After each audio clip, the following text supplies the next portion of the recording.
Bonjour à tous et bienvenue. Je suis Célia Colombier, j'anime le réseau ISE, donc Île-de-France Santé Environnement.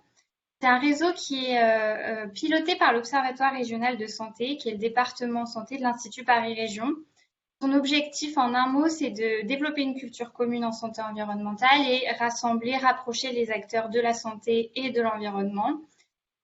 Parmi ces activités, le réseau organise un certain nombre d'événements avec toujours pour objectif de permettre aux acteurs du territoire de monter en compétences et puis de donner aussi à voir des initiatives inspirantes, notamment pour échanger sur leur reproductibilité. Je vous invite à consulter le site du réseau qu'on vous mettra dans le chat pour accéder au replay de l'ensemble de nos événements et puis prendre connaissance aussi de nos actions. Donc on se retrouve aujourd'hui pour le deuxième épisode de la série Vivre avec le changement climatique, les territoires s'engagent. On a eu un webinaire introductif qui présentait un bref diagnostic des vulnérabilités franciliennes. Aujourd'hui, on va se pencher sur les espèces dites à enjeu pour la santé humaine et plus particulièrement sur la chenille processionnaire du chêne et du pin. On verra d'ailleurs avec nos intervenants que les êtres humains ne sont pas les seuls impactés. Des risques existent pour la biodiversité par sa présence, mais aussi en raison des moyens de lutte utilisés pour enrayer sa prolifération. Et puis des risques pour l'animal domestique.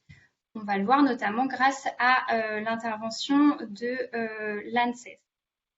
Donc avant de laisser la parole aux intervenants qui sont nombreux comme vous le voyez et que je remercie, que je présenterai par la suite, mais je vais quand même les citer, Céline Magin de la Fredon, Émilie Joanne de l'Agence régionale de la biodiversité en Île-de-France, Vivien Pauquet également de Fredon Île-de-France, Jérôme Rousselet de l'INRAE, Élise Guillemot de la commune de Champlan, Catherine Collignon de l'ANSES et va nous rejoindre Sandra Sinotellier également de l'ANSES.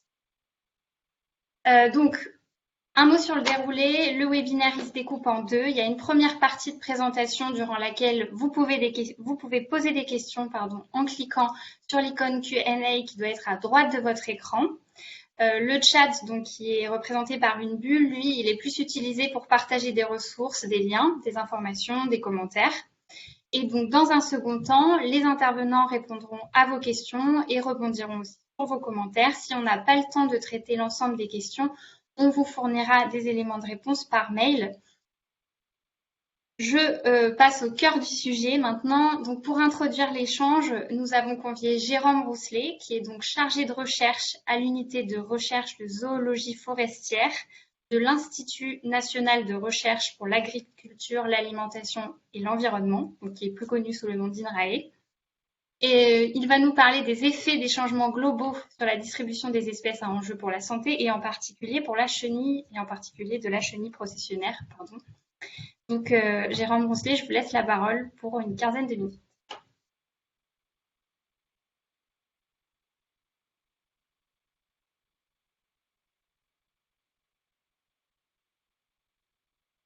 Vous voyez mon PowerPoint, c'est bon? Oui, c'est parfait. Très bien, donc moi je vais effectivement vous parler des effets des changements globaux, donc un peu plus large, le sujet un peu plus élargi par rapport au changement climatique, parce que comme on va le voir, on ne peut pas parler d'effets sur la distribution des espèces sans parler de l'ensemble des changements auxquels ces espèces sont confrontées. Par contre, je limiterai après le sujet, comme le sujet sur les espèces en jeu pour la santé, effectivement, après une introduction un peu générale, je vais quand même me limiter très vite aux processionnaires du pain. Processionnaires du chêne et du pin pour deux raisons. C'est que d'une part, c'est les espèces pour lesquelles je suis compétent, donc je vous parlerai pas d'espèces pour lesquelles je suis pas expert.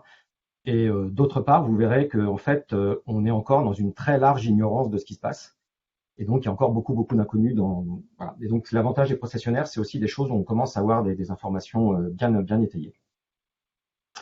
Pour me présenter, tout d'abord, je vais présenter une petite introduction générale sur les changements globaux et leurs effets, en même temps que je vais présenter l'unité, puisque mon unité de recherche, son travail, c'est de travailler sur la réponse des insectes forestiers aux changements globaux d'origine anthropogénique, donc d'origine humaine. Par changements globaux, on va parler de changements qui sont d'ordre planétaire, qui interviennent sur l'ensemble de la planète. Alors évidemment, en premier lieu, on pense au changement climatique. L'émission de gaz à effet de serre va modifier le climat de l'ensemble de la planète. Mais il ne faut pas oublier qu'on a d'autres changements qui sont importants pour la distribution des espèces. Et un des autres facteurs, c'est l'intensification des échanges économiques. avec, vous voyez ici, l'augmentation du volume de commerce de marchandises, enfin du volume de marchandises échangées et en volume et en valeur. Ça se traduit par des introductions d'espèces qui suivent à peu près ce même format de courbe, hein, c'est à peu près exponentiel. Et donc, vous voyez qu'on a de plus en plus d'espèces d'insectes introduits. Là, je me suis limité aux insectes, qui continuent à augmenter. On n'a toujours pas, alors que pour les végétaux et les mammifères, on a soit des baisses, soit une stagnation du nombre d'espèces introduites. Pour les insectes, on est toujours dans la phase de croissance. Donc, on a toujours de plus en plus d'espèces. Pour résumer, on peut dire que la mondialisation économique, elle se traduit par une mondialisation des espèces. Et un chiffre quand même déterminant, alors là, pour sortir des insectes, pour parler de tout organisme confondu, il y a eu un inventaire en Europe, on a 12 000 espèces qui ont été introduites d'une région à une autre ou depuis un autre continent. Alors parmi elles, il y a des espèces comme les ambroisies, par exemple, ou la berce, dont je ne reparlerai pas, je reparlerai plus de végétal après. Moi, je vais me limiter sur les insectes. D'autres espèces, alors d'insectes, mais dont je ne reparlerai plus, mais il y a par exemple le frelon asiatique, hein, qui est un insecte qui a aussi un enjeu pour la santé publique. Le moustique tigre, alors qui n'est pas important en Europe aujourd'hui, c'est un vecteur, donc il faudrait que les maladies qu'il porte soient là, mais en tout cas, ça reste un vecteur potentiel de maladie. Et puis, je ne sais pas si vous avez entendu parler là d'une fourmi qui vient d'arriver, qui vient d'être découverte de la France, qui était connue pas mal d'endroits du monde, qui est déjà invasive dans pas mal d'endroits, mais qui vient d'arriver en France et qui sera probablement un problème de santé si elle arrive à se propager. En parlant de ça, ce qu'il faut comprendre, c'est qu'une espèce, quand je parle de 12 000 espèces introduites, d'une région à une autre ou depuis un autre continent, ça veut dire que c'est des espèces exotiques, mais une espèce exotique n'est pas forcément envahissante. Donc pour ça, il faut que l'espèce ait été introduite, ensuite qu'elle s'établisse, et après qu'elle s'étende au point de poser des impacts, alors généralement écologiques, mais qui peuvent être aussi économiques ou sanitaires. Et ce qui nous intéresse aujourd'hui, c'est ces impacts sanitaires. Pour information, ce qui est important, pourquoi parler de changement global et d'identification des échanges, c'est que le commerce ornemental, plusieurs études, là vous avez trois exemples issus d'études différentes, montrent que le commerce ornemental pour les insectes phytophages, donc liés aux plantes, qui mangent des plantes, c'est le facteur essentiel, c'est la cause principale d'introduction, et ça joue au niveau de l'introduction, ça favorise l'établissement et ça favorise la propagation. Vous pouvez voir par exemple sur les insectes forestiers, la moitié des insectes forestiers ne sont pas liés au secteur forestier, c'est seulement 20% des usages, mais 50% des insectes sont dus au commerce ornemental. Si on prend les filières d'importance agronomique en haut à gauche, là, le petit carré ici, on voit que c'est 70% des espèces qui sont arrivées par le commerce ornemental, alors que les autres filières ont contribué beaucoup moins, quelle que soit la filière touchée. Ça s'est traduit ces dernières années, depuis les années 50, enfin dans l'après-guerre, par une multiplication par 3 ou par 4 de la vitesse de propagation des espèces. C'est-à-dire que les espèces qui sont introduites aujourd'hui, en moyenne, elles se propagent 3 ou 4 fois plus vite. Et ça, on a pu démontrer le rôle du commerce, des grands hubs commerciaux dans cette mécanique-là. Et ça veut dire aussi que quand on travaille comme moi sur des insectes forestiers, des insectes qui sont associés à des ligneux, eh bien ça va créer un lien. En fait, ça veut dire que ce commerce, il crée un lien entre l'espace urbain, où on va avoir des ligneux ornementaux, et des ligneux qui sont destinés à la production forestière ou à la forêt récréative. Donc ça crée un lien entre les territoires, entre ville et forêt. Et ce commerce ornemental, il a connu une évolution structurelle très forte ces dernières années, et c'est ce qui explique ces échanges très forts entre les différents compartiments paysagers. Et cette question des compartiments paysagers différents, cultivés, non cultivés, sauvages, etc., nous amène à comprendre comment une espèce se propage. Alors, cette mécanique, elle concerne les espèces invasives, évidemment, mais elle va concerner aussi les espèces natives en expansion. On va le voir avec la processionnaire du pin. Donc après, évidemment, l'introduction, ça ne concerne que les espèces exotiques. Mais Excusez-moi, oui. Monsieur Rousselet, je me permets de vous interroger, parce que dans le chat, on demande qu'est-ce que vous entendez par commerce ornemental.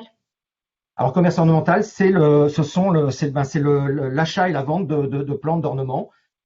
Ça va être, par exemple, si j'achète un pin pour planter dans mon jardin, c'est du commerce ornemental. Quand une commune va planter des arbres d'alignement, c'est du commerce ornemental. C'est-à-dire que ça n'a pas une vocation de production forestière ou d'autres types de production. C'est une vocation avant tout esthétique et d'aménagement. Alors même si aujourd'hui, à travers le commerce ornemental, on cherche à rendre aussi pas mal de services écosystémiques. Il y a d'autres fonctions. Voilà. Donc ça va être de la production horticole, quoi. Et donc ces changements d'usage des sols, on va avoir du coup dans cette dynamique ville-forêt, on a des changements un autre changement global qui est l'urbanisation. Alors on peut se dire que quand on urbanise, quand on change un territoire qui était agricole, qui devient urbain, c'est un changement local, mais quand demain 75% de la population humaine sera urbaine, c'est quelque chose qui se passe à l'échelle de la planète, c'est donc bien un changement global. Et l'urbanisation, ça se traduit par des villes qui s'étendent de plus en plus, qui sont de plus en plus denses, etc. Et donc, ce changement d'usage des sols, eh ben, il va notamment au niveau de l'ornement. On va plus planter de l'arbre d'ornement, par exemple, dans des villes que dans une prairie ou dans un champ agricole, même si on va voir que ça peut arriver. Et donc, on a, par exemple, les terres agricoles, on a une déprise agricole en France, où on a perdu des terres qui sont passées, du coup, qui sont plutôt utilisées par l'extension des villes, mais aussi par l'extension des forêts, il faut le savoir. Donc, villes et forêts, là, sont encore liées. Ce sont les deux usages des sols en France qui s'étendent. Avec ces trois changements, changement climatique, mondialisation économique, changement d'usage des sols, on a 3 des 4 causes majeures d'érosion de la biodiversité. La 4e étant l'exploitation non durable des ressources. Ça se traduit donc par des disparitions d'espèces natives, ou alors simplement, sans aller jusqu'à la disparition, par des déclins de population, ou parfois des rétractations d'aires de présence. Mais à l'inverse, dans certains cas, on a certaines espèces qui, elles, en profitent de ces changements, et on va avoir leur population qui monte avec des populations qui sont de plus en plus nombreuses, ou une extension de leur aire de présence. Donc on a des espèces qui diminuent, des espèces qui montent. L'effet n'est pas le même de ces changements sur toutes les espèces. Alors sur les insectes, j'en parle juste vite fait, je ne vais pas rentrer dans le détail, c'est des études on a parlé beaucoup du déclin des insectes ces 2-3 dernières années. Alors chez les insectes, il faut savoir que les causes l'ordre des causes est un peu différent. La première cause de déclin des insectes, c'est la perte d'habitat. La deuxième, c'est la pollution.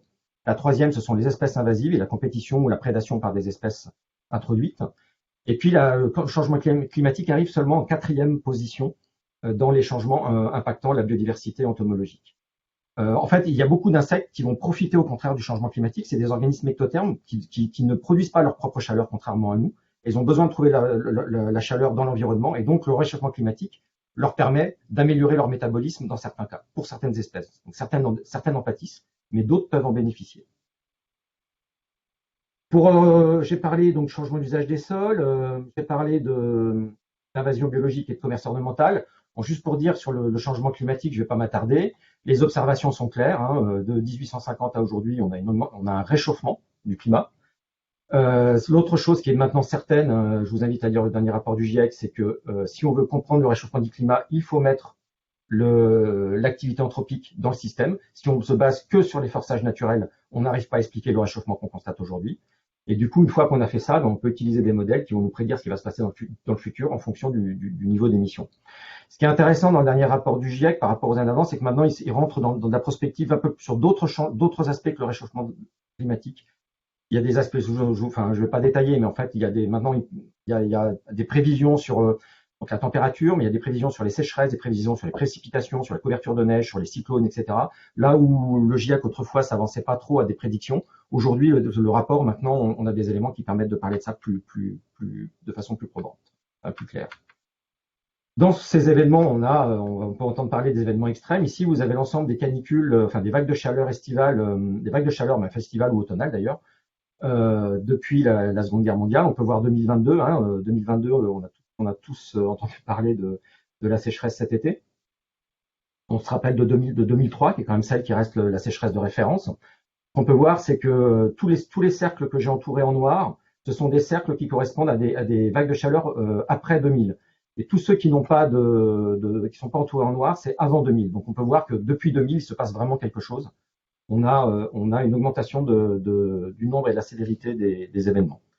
Alors là, on peut se plaindre. 2002, pour ceux qui se rappellent, cet été a été quand même très particulier, au moins dans certaines régions. Je ne veux pas vous faire peur, mais ça, c'est la gamme qui est à gauche là. Elle est ici sur les prévisions. Donc vous voyez que 2003, qui était un extrême, deviendra une norme d'ici quelques décennies. Et donc, on peut avoir assez peur de ce qui va se passer pour nous quand on en sera là. Par contre, ce qu'il faut savoir, c'est que les vagues de froid vont se maintenir. Ça, je vais pas revenir dessus, mais le changement climatique peut aussi, et le réchauffement climatique peut aussi expliquer le maintien de vagues de froid. Bon, je vais pas rentrer dans le détail, mais sachez que les vagues de froid, jusqu'à la fin du siècle, vont aussi se maintenir. Donc, on va avoir des écosystèmes qui vont faire face à la fois à de plus en plus de vagues de chaleur, mais aussi à des vagues de froid persistantes, même si elles vont diminuer. Évidemment, on voit que ça, c'est dans les années après 2000, on a quand même moins de vagues de froid qu'on en avait dans les années 50. On a entendu parler cet été des restrictions d'usage de l'eau, d'incendie des forêts, de dépérissement forestier, de baisse de rendement agricole. C'est aussi un facteur de facilitation d'invasion biologique, le changement climatique. On a par exemple des espèces qui étaient sur palmiers qui sont en train de remonter qui étaient limitées pendant longtemps sur le sud de la France, qui sont en train de remonter le long du territoire, le long de la façade atlantique. On va avoir des ouvertures de nouvelles routes nouvelles routes commerciales qui vont pouvoir recruter de nouvelles espèces. Donc le changement climatique, ça va aussi changer les territoires à partir desquels on va recruter des espèces invasives. Après, sur le changement climatique, ce qui est connu depuis un petit moment quand même, ce qu'on attend, c'est qu'on va avoir des réponses biologiques assez classiques, qui sont les changements d'aire de répartition. Donc on va des espèces qui vont bouger vers le nord ou plus haut en altitude. Et dans le même temps, on a des phénologies, donc des événements du cycle biologique qui vont être de plus en plus tôt dans l'année. Par exemple, on parle des vendanges, c'est assez classique. On peut regarder, chez moi, j'ai un cerisier, je mange des cerises maintenant 1 mois plus tôt que quand j'ai acheté ma maison. Ça fait partie, tout ça, des réponses classiques. Dès la fin des années 90, ça a été observé, il y a pas mal d'études qui ont montré qu'on observait globalement une montée vers le nord des isothermes, de la température, et une montée vers le nord d'un certain nombre d'espèces. Le seul problème, c'est que quand on fait ça, c'est une sorte de corrélation, mais c'est jamais une preuve de cause à effet, surtout quand on concerne une espèce en particulier. C'est très très difficile de montrer que c'est vraiment le changement climatique qui est responsable. Donc c'est pas forcément simple à démontrer pour une espèce donnée, et notamment pour des espèces urticantes. Est-ce que ça a un impact ou pas? C'est pas forcément simple. Ça, je vais passer. C'est juste pour vous dire qu'en fait, cette diapo-là, c'est pas pour la détailler, c'est pour vous dire qu'il y a plein de choses qui vont jouer sur l'aire de distribution d'une espèce, d'un insecte phytophage, et que c'est évidemment l'action combinée de tous ces facteurs-là qui va jouer. Et donc c'est pour ça que c'est difficile de différencier ce qui va relever de changements induits, notamment de changements induits par la modification des habitats. Pour prendre un exemple sur un arbre, dans la montagne corse, on voit monter le pin noir en altitude. Alors c'est assez logique que le pin noir, qui est un pin de montagne, monte en altitude avec le réchauffement climatique. Mais dans le même temps, est-ce que c'est ça vraiment la cause du changement qu'on voit aujourd'hui? Dans le même temps aussi qu'il y a une activité économique qui est en train de perdre du terrain, c'est le pâturage, l'activité pastorale. Et donc à partir du moment où il y a de moins en moins de pâture, eh ben les arbres, ça favorise aussi leur montée. Donc vous voyez que c'est pas simple de dire quel est le facteur qui va expliquer un changement distributionnel ou démographique. Donc maintenant, je vais passer aux espèces sur lesquelles on commence à avoir des arguments, et aux espèces qui nous intéressent aujourd'hui, qui sont des espèces pour l'enjeu pour la santé humaine. Alors là, si on part de la diversité de vivants, je veux bien insister sur le fait que je vais limiter quand même mon exposé à une toute partie du monde du vivant. Vous avez ici le buisson de toutes les espèces vivantes qui interagissent. Donc ça, c'est leur phylogénie, leur histoire depuis la création, depuis leur apparition de la vie, et jusqu'à toutes les espèces qui sont présentes aujourd'hui et qui interagissent entre elles. Et si on s'intéresse à l'être humain et donc à toutes ces interactions avec les autres espèces, moi je vais me limiter aujourd'hui aux insectes. Et dans ces insectes même, donc ça c'est une phylogénie des insectes avec toute la diversité des insectes, vous savez qu'il y a des millions d'espèces. Je vais encore me limiter, je ne vais pas parler de tout ça, c'est pour vraiment parler d'une toute petite partie du monde vivant. Et on sait que chez certaines de ces espèces-là, il y a un certain nombre d'espèces qui possèdent qui ont des stratégies de défense. Et ces stratégies de défense, quand elles servent à se défendre dans la nature, mais quand elles sont retournées contre l'être humain, ou quand on est confronté à elles, ces stratégies de défense, pour nous, ça peut être un impact pour notre santé. Alors, il y a toutes sortes de mécanismes, les espèces toxiques, etc. Mais là, je vais vous parler plus particulièrement de celles qui peuvent avoir des poils urticants. Alors ça, c'est une soie d'insecte normale, c'est des poils tout à fait classiques sur un insecte qui sont permettent de communiquer avec le monde. En fait, c'est des aspects sensoriels. Mais on a certaines structures modifiées qui sont des poils qui peuvent être urticants et qui là vont servir de défense à l'insecte. Et donc, si on regarde la distribution de ces poils urticants dans le monde vivant, on va en trouver chez les araignées beaucoup, mais aussi beaucoup chez les lépidoptères. Donc chez les insectes, donc chez une toute petite partie de ces insectes-là, on va trouver toutes sortes de lépidoptères. Et là, quand on regarde, ça c'est la phylogénie des lépidoptères avec toute leur diversité. On va trouver des espèces urticantes dans tous ces groupes que j'ai marqués en rouge. Et plus la barre est large ici, comme par exemple Noctuoidea, c'est là un groupe qui renferme beaucoup d'espèces. On a dans le monde jusqu'à 160 000 espèces, 500 000 estimées, en France 5 000 espèces de lépidoptères. Donc vous imaginez qu'on est bien loin de les connaître et qu'en réalité on est bien loin de savoir lesquelles sont urticantes ou peu urticantes, à partir du moment où on n'a jamais entendu parler d'elles, ou elles sont à peu près rares dans le milieu. Donc on va forcément plutôt avoir les espèces qui ont tendance à être à des niveaux de population élevés, qui possèdent des poils urticants et qui sont au niveau des populations élevées, qui vont être les espèces dont on va parler d'un point de vue enjeu à santé humaine. En France, si on se limite à la France métropolitaine, c'est beaucoup plus compliqué sur l'outre-mer. On va avoir 2 espèces principales, Sandra Sinotellier vous en parlera, qui sont la processionnaire du pin et la processionnaire du chêne, qui sont des espèces qui possèdent des poils urticants. Ensuite, on va trouver le Bombyx cubrun principalement, mais aussi sa cousine, le Bombyx cul doré. Donc, processionnaire du pin, elle est sur pin et cèdre, comme son nom l'indique. Chêne, elle est sur l'ensemble des chênes. Et cubrun, ça peut être sur toutes sortes de feuillus, une grande diversité d'arbres. d'arbres ou d'arbustes. Donc ça peut être sur des arbres fruitiers, chênes, enfin forestiers, fruitiers, en verger, ou sur des haies, des haies bocagères ou des choses. On entend parler de plus en plus ces derniers temps de la lithosie quadrille et puis du mentopale qui mange du lichen et qu'on peut retrouver du coup sur les façades des maisons, sur les toitures des maisons, sur les terrasses, qu'elles vont pouvoir trouver du lichen à manger. Et elles vont quitter du coup, par exemple pour la lithosie quadrille, au lieu de manger du lichen sur les arbres, elle va venir le manger sur nos maisons et poser des problèmes. Et puis comme je vous le dis, il y a toutes les espèces dont on n'entend pas parler en réalité. Moi je reste convaincu que dans toutes ces espèces-là, il y a des espèces qui sont urticantes. Simplement que c'est à tellement bas bruit qu'on n'est pas au courant, et rien ne nous dit que demain, avec le changement climatique ou les changements globaux, on n'aura pas des espèces qui vont émerger. C'est d'ailleurs le cas de plupart de ces espèces-là dont on n'entendait pas parler il y a ne serait-ce que 10 ans. Le cubrin, il y a 10 ans, c'était pas vraiment un problème. Alors, je vais me centrer sur les processionnaires du pin, processionnaire du chêne. Dans le monde, il y a plusieurs espèces. Vous voyez, ça va de l'Australie jusqu'à chez nous. On a 3 espèces en France, des espèces sur feuillus, donc dont la processionnaire du chêne, qui est distribuée en réalité partout dans l'Europe de l'Ouest. On a une espèce sur conifère, mais qui est très rare en France, donc qui pose pas de problème. On n'en entend pas parler, donc c'est pas une espèce à enjeu pour la santé humaine, mais elle est présente. Elle est urticante et présente. Et puis on a la processionnaire du pin qui est présente aussi dans toute l'Europe de l'Ouest. Ces espèces, elles possèdent des poils urticants, c'est des petites structures dans ces poches-là.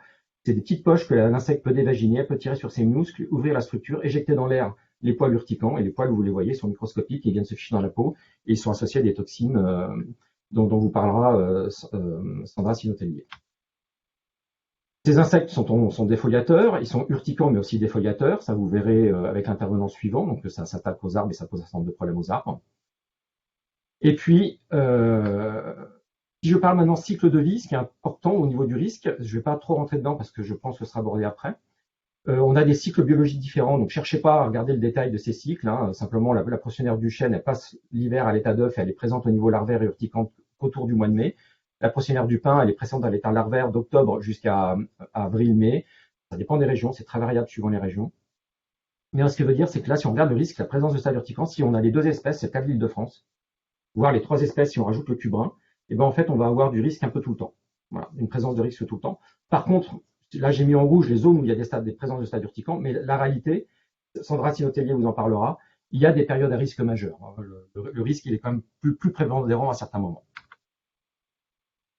Pour la processionnaire donc on a une augmentation, pour toutes ces espèces-là, on a une augmentation des problèmes sanitaires qui est constatée depuis plusieurs années. Pareil, Sandra Sinotellier vous montrera un graphique. Pour la processionnaire du chêne, en réalité, elle est déjà présente à peu près partout en France. Elle était déjà présente en Île-de-France. Ce qui est en train de se passer, c'est pas qu'elle est en train de coloniser de nouveaux territoires où elle était absente et où elle se mettrait à poser problème. Elle était déjà présente, mais à un niveau de population très bas, à très bas bruit, et elle ne posait pas de problème de santé. Les régions où elle était très importante, c'était surtout l'Europe centrale et pour la France, le Grand Est. Et ce qu'on voit, c'est que ces zones où il y avait des pullulations récurrentes et donc des problèmes de santé récurrents, en fait, cette zone, elle est en train de s'étendre et qu'on a des populations de plus en plus abondantes ou des expositions des contacts de plus en plus importants dans d'autres régions, et c'est en train de s'étendre en France. Donc c'est pour ça qu'elle fait beaucoup parler d'elle aujourd'hui. Au niveau des causes, c'est pas évident. Il y a des suspicions. Changement climatique, c'est une cause, notamment le fait que la chenille doit éclore au printemps et attendre que le chêne ait débourré. C'est un élément important pour elle, mais il n'y a pas de preuve il n'y a pas de preuve de l'impact du changement climatique. Ce qu'on sait aujourd'hui, des Anglais ont montré par contre que l'ouverture du milieu était un facteur à risque important. Quand on est dans des milieux très denses, à très forte densité de chênes, dans une forêt dense, eh bien, il y a peu de processionnaires ici. Et quand on est dans les milieux très ouverts, il y en a beaucoup. Donc, dans les endroits où il y a de l'urbanisation, forcément, il y a plus de problèmes. Si on prend la processionnaire du pin, là, les causes sont bien connues. On a des effets du changement climatique sur l'occurrence spatiale, donc son évolution vers le nord. Vous voyez ici la limite en 1980 et la limite en 2020. Et puis, il y a un effet sur l'évolution du cycle biologique. On avait des processions, donc la période à risque majeure, qui était essentiellement au printemps. Et maintenant, on peut en avoir en automne, avec parfois des périodes à risque qui sont passées de 2 à 8 mois. Mais on a aussi au niveau des phénologies d'autres évolutions, au niveau du vol des papillons. Et ça veut dire qu'on a une période à risque augmente, une variabilité d'imprévisibilité qui est de plus en plus forte, et ça pose des problèmes de gestion. Et l'autre facteur qui est important, il y a le changement climatique, mais on parlait de commerce ornemental, de plantation, de changement d'usage des sols, mais en fait, il s'avère que on a eu beaucoup de plantations ornementales dans des milieux non forestiers et que la processionnaire du pin, si elle pose beaucoup de problèmes aujourd'hui, c'est parce qu'elle est venue dans les villes, on l'a amenée dans les villes. Alors au début, nous on a étudié, pour voir le rôle du commerce ornemental, on a étudié la Beauce. Ici, vous voyez, c'est l'éco-paysage Beauce, c'est le mythe. En fait, en Beauce, il y a très peu de forêts, c'est pas connu comme étant une région forestière, la Beauce, on est bien d'accord. Et il se trouve la procédure du pin a dû traverser la Beauce pour arriver en Île-de-France. Et quand on prend en compte les arbres ornementaux, alors vous voyez à gauche, c'est si on prend en compte que les parcelles forestières, donc on ne comprend pas pourquoi elle a traversé cette région-là du sud vers le nord. Par contre, quand on prend en compte les arbres ornementaux, on se rend compte qu'il y a tout un maillage d'arbres qui sont à densité très faible, mais qui lui ont suffi pour traverser le paysage. Et on a un deuxième facteur qui sont les introductions accidentelles. Alors, je vais détailler juste rapidement. Alors, le changement climatique, la preuve, c'est quoi? C'est qu'on a pu travailler, on a pu montrer que la processionnaire avait des exigences thermiques pour manger. C'est-à-dire que s'il n'y a pas des conditions très précises pour pouvoir, de température, elle ne peut pas manger. S'il ne fait pas au moins 9 degrés dans son nid le jour et pas de gel la nuit, elle ne peut pas manger. Et on a pu montrer, ici vous voyez en bleu, c'était si on cartographie, plus c'est bleu, moins il y a de jours d'alimentation possible, plus c'est rouge, plus il y a de jours d'alimentation possible. Et on voit qu'entre les années 70 et les années 90, on a eu une augmentation du nombre de jours d'alimentation possible, et c'est ce qui lui a permis de s'installer dans des régions où elle n'était pas avant. Et ça correspond en moyenne à une augmentation des températures d'1 degré des minimales d'octobre à mars, entre la période des années 70-80 et la période des années 90, où elle a entamé son expansion vers le nord, qui depuis s'est plus jamais arrêtée. Et donc là, on a la preuve que c'est bien le changement climatique qui est le responsable de l'expansion. Oui, pardon, monsieur Rousselet, on peut conclure assez rapidement, désolé. Rapidement, donc je vais juste parler rapidement, c'est ça. C'est au niveau de la ville. Par contre, au niveau de la ville, pareil, vous voyez, ça c'est l'agglomération orléanaise. En réalité, on a des arbres partout. Pas de chance, avant qu'elle arrive, l'arbre qu'on a le plus planté, c'était le pin noir, qui est son arbre préféré, qui est le plus attaqué. La plupart des gens qui plantent, c'est essentiellement des particuliers. La grande masse des arbres, c'est planté par des particuliers. Et du coup, on se retrouve avec un paysage urbain qui devient très favorable à la processionnaire du pin. Par ailleurs, en Île-de-France, on a introduit accidentellement l'espèce depuis plusieurs régions, depuis l'Italie, depuis le sud-est, depuis plein de régions. C'est avec des marqueurs génétiques qu'on a pu montrer que l'Île-de-France était vraiment un patchwork d'introduction de toutes sortes de régions en France et en Europe. Et donc, ces introductions accidentelles qui sont aussi liées au commerce ornemental. Ça, je vais passer dessus. Du coup, dans le cadre du PRSE3, on a travaillé sur la cartographie de ces espèces-là. Vous voyez ici, d'ailleurs, les foyers d'introduction. Et le pourcentage de colonisation du territoire. Aujourd'hui, on a 84% du territoire francilien qui est colonisé. Je vais passer là-dessus pour finir. Ce qui est important, voilà, c'est que du coup, on a vu que 84% du territoire francilien était colonisé, mais en fait, ça va dépendre après de la présence des arbres et des arbres favorables. Et donc, on voit que la première possibilité de gérer le territoire, c'est de gérer en ne mettant pas les arbres qu'elle préfère. Donc, vous voyez, notamment en évitant le pin noir. Donc ça, on a un classement d'essence qui permet aussi d'éviter un certain nombre de problèmes. Et ce que je voulais dire, c'est que la procédure du pin, c'est une composante de l'écosystème. Donc, elle a aussi un intérêt pour plein d'espèces. Ce n'est pas qu'un ennui pour la santé publique. Elle a sa place dans l'écosystème. Donc, ça veut dire qu'il faut faire attention aux impacts écologiques des méthodes de gestion. Et par ailleurs, la question par contre qu'il faut se poser de l'autre côté, c'est quels sont les impacts écologiques de sa colonisation. C'est qu'également, elle est un facteur de perturbation des milieux dans lesquels elle arrive. Ça, donc, il y a quelqu'un qui vous en parlera. Et puis pour finir, sur la dernière diapo, c'est pour vous dire que il y a du coup une philosophie de gestion, et c'est l'intitulé du webinaire d'aujourd'hui, c'est qu'il va falloir considérer d'un côté les enjeux sanitaires, donc les problèmes que pose la procédure du pin, les enjeux qu'elle peut poser elle-même sur la biodiversité par son invasion, mais aussi les enjeux posés par l'utilisation de traitements d'interventions qui peuvent avoir un impact sur l'entomofaune non cible. Ce qui fait que pour moi, la philosophie de la gestion, ça passe par différentes étapes qui vont être d'abord l'information associée à la surveillance, aux méthodes de surveillance. Ensuite, à la gestion du paysage, on a vu qu'il y avait des éléments, en tout cas sur la procédure du pin, c'est plus difficile sur le chêne. L'utilisation de méthodes de biocontrôle, de méthodes alternatives au traitement, et puis la possibilité d'utiliser en arme ultime le BTK. Et sur cette espèce-là, les insecticides chimiques, outre le fait qu'ils sont interdits dans un certain nombre de cas, un grand nombre de cas aujourd'hui, en fait, n'ont absolument aucun intérêt aujourd'hui. Et donc, du coup, on va voir ce qu'il faut considérer, c'est les différentes dimensions pour prendre des décisions. C'est l'impact sur la santé humaine et animale. Il y aura donc un exposé à suivre. L'impact sur la biodiversité. La personne qui apprend la parole derrière moi. Et enfin, il va falloir considérer les méthodes de gestion, leurs avantages, leurs inconvénients, leurs effets potentiels sur l'entomofaune non cible. Et pour ça, vous aurez donc un exposé et un retour d'expérience. Je vous remercie. Merci beaucoup, monsieur. Donc, je rappelle que vous avez la possibilité de poser des questions en cliquant sur le Q&A. Il y a d'ailleurs une question qui a été posée, on la reprendra à la fin. Donc pour cette seconde intervention, on a invité Émile Kijoanne, qui est donc chargée d'études naturalistes à l'Agence régionale de la biodiversité en Île-de-France, qui va donc aborder les effets de la chenille processionnaire sur les écosystèmes franciliens.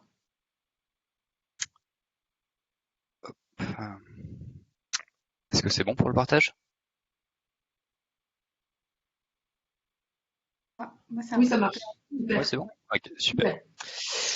Super. Merci Célia. Effectivement, l'intérêt maintenant, ça va être d'essayer de voir du coup comment la processionnaire du pain et du chêne, dans une moindre mesure, s'intègre dans les écosystèmes franciliens et qu'est-ce que ça va nous apprendre cette propagation de l'espèce sur le territoire. Donc, comme vous l'avez déjà un petit peu vu, donc c'est une problématique qui est multifactorielle, hein. On a un enjeu santé qui est assez majoritaire avec le sujet de la processionnaire. On a aussi un enjeu économique avec notamment la sylviculture et la perte de rendement que l'espèce peut provoquer dans certains contextes. Et enfin, on a un sujet environnemental avec du coup une espèce qui va être en progression et qui va pouvoir avoir certains impacts sur du coup la biodiversité dans les contextes où elle va se diffuser. Euh, les processionnaires, c'est quand même un sujet qui est assez connu et médiatisé. Et d'ailleurs, il y a un point qui est assez drôle au sujet de ces deux espèces, c'est que c'est à peu près les seuls papillons qu'on nomme d'après leur chenille, les processionnaires du pain, les processionnaires du chêne. C'est quelque chose qu'on voit pas souvent quand même en entomologie. Donc ça montre bien à quel point quand même le sujet est vraiment bien connu et va jusqu'à se retranscrire dans le nom des espèces. Donc on va se focaliser sur la partie environnementale et on va essayer de traiter trois sujets. Le premier, ça va être comment la processionnaire s'intègre aux écosystèmes, en particulier celle du pin qui est arrivée du coup plus récemment et qui n'est pas native de l'Île-de-France. Comment sa présence nous informe de l'état de santé de nos forêts et des écosystèmes au sens plus large. Et enfin, comment sa gestion peut avoir un impact direct ou indirect sur les écosystèmes du coup dans lesquels on va lutter contre sa présence.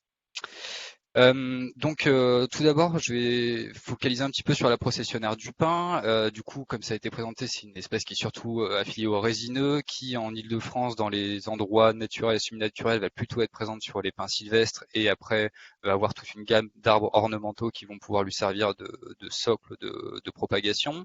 Pour ce qui est du pin, il faut garder en tête que donc c'est une essence qui n'est pas native sur l'Île-de-France, c'est une essence qui a été naturalisée, qui a été plantée du coup assez massivement vers la fin du XVIIe pour ses propriétés de croissance rapide, de bons bois de charpente, de chauffe et de pâte à papier, et donc qui a créé un changement quand même dans certains milieux franciliens, un changement du coup d'association végétale en passant de forêts un petit peu plutôt de type chêne et charmé vers certaines pinèdes, notamment vers Fontainebleau. Et donc, l'introduction de cette nouvelle essence, si on veut réfléchir à l'impact de la chenille processionnaire sur la biodiversité, sur les écosystèmes, il faut voir quelles sont les autres espèces qui vont utiliser l'essence en commun et voir du coup comment va y avoir des relations qui vont se créer entre ces différentes espèces, il va y avoir des compétitions, etc. Dans le cas du pin sylvestre en Île-de-France, on n'a pas tous les cortèges d'espèces qui sont associés dans les aires naturelles de l'essence qui ont été également importés. Par exemple, si je prends l'exemple de l'Isabelle, donc le papillon que vous avez en photo, qui est une espèce protégée très emblématique en France et qui est cantonnée aux Alpes et aux Pyrénées, qui va aussi se nourrir de pin sylvestre, elle, dans le cas de population par la chaîne processionnaire du pin, va pouvoir rentrer en compétition pour la ressource alimentaire et du coup se retrouver impacté par cette espèce. Mais en Île-de-France, c'est pas du tout le cas, c'est pas un papillon qui est remonté avec son essence haute. On a quelques espèces qui sont présentes en Île-de-France qui utilisent le pin sylvestre comme ressource pour leur cycle de vie, mais ça reste assez marginal. Et au final, l'importation de pin sylvestre va surtout avoir favorisé des espèces très adaptatives comme le scolyte du pin ou des exotiques comme la punaise américaine du pin qui vont du coup venir s'implanter dans les plantations et aussi causer des dégâts économiques dans ces plantations. Donc l'affaiblissement en fait des pins franciliens, c'est pas un enjeu majeur pour la biodiversité en Île-de-France dans le sens où ils sont eux-mêmes relativement exclus du fonctionnement des écosystèmes franciliens n'étant pas natifs. Par contre, la présence de ces pins peut aussi avoir lui un impact sur la biodiversité native francilienne et va provoquer une série de conséquences en cascade qui vont in fine favoriser en fait l'implantation des processionnaires et leur pérennité dans le temps. Donc leur présence, ça crée un socle qui va permettre donc à cette processionnaire de s'implanter, de se diffuser, de se maintenir. Et ce socle donc va engendrer des modifications aussi de paysage, donc avec notamment la transformation des compositions végétales classiques de la plaine d'Île-de-France que sont la chênaie charmée vers des compositions inhabituelles comme l'épinède qui du coup vont avoir des intérêts écologiques limités et qui vont provoquer d'autres changements. Aussi, ça a été dit tout à l'heure, il y a le côté ornemental avec l'implantation de ces essences dans des contextes plus urbains ou semi-urbains qui vont clairement jouer un rôle de pas japonais pour la propagation des espèces comme la processionnaire et qui vont ensuite du coup engendrer toute une série de problèmes, notamment sanitaires, de par leur présence. Donc ce changement des habitats naturels aussi franciliens, ça va provoquer une altération des régulations naturelles de l'espèce. En écologie, de manière générale, une espèce va, si elle pullule, va être tout de suite va devenir une ressource alimentaire abondante pour des prédateurs et donc va y avoir une régulation naturelle qui va pouvoir s'effectuer. Dans le cas de la processionnaire, on a des cortèges qui sont bien identifiés, qui sont des prédateurs de cette espèce et qui la régulent dans des conditions normales. Donc par exemple les chauves-souris qui ont du coup un potentiel de régulation de la fécondité des processionnaires qui a été démontré. On a également les oiseaux avec de nombreuses espèces qui ajoutent la processionnaire à leur régime alimentaire. Et du côté des invertébrés, on a aussi certains carapes, typiquement comme les callosomes, qui sont spécialistes des chenilles, qui vont être des gros consommateurs de chenilles, ou encore après tout le domaine des parasites, parasitoïdes, qui eux du coup vont perturber le développement de la chenille ou du papillon à ces différents stades de vie.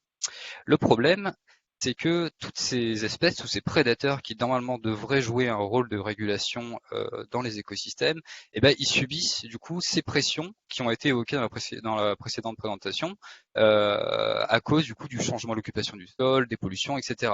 Et si on regarde les indicateurs de l'état de santé de la biodiversité, on se rend compte que l'état de conservation de ces espèces est vraiment très mauvais. Par exemple, les chauves-souris, on estime qu'on a à peu près 30% des espèces qui sont considérées comme étant menacées en Île-de-France. De la même, chez les oiseaux, on a près de 40% des espèces qui sont menacées, et c'est pas une tendance qui va en s'améliorant. Entre 2011 et 2018, deux dates d'actualisation de la liste rouge sur les oiseaux, on a plus 50% d'espèces menacées. Donc on n'est pas sur une tendance qui va en s'améliorant.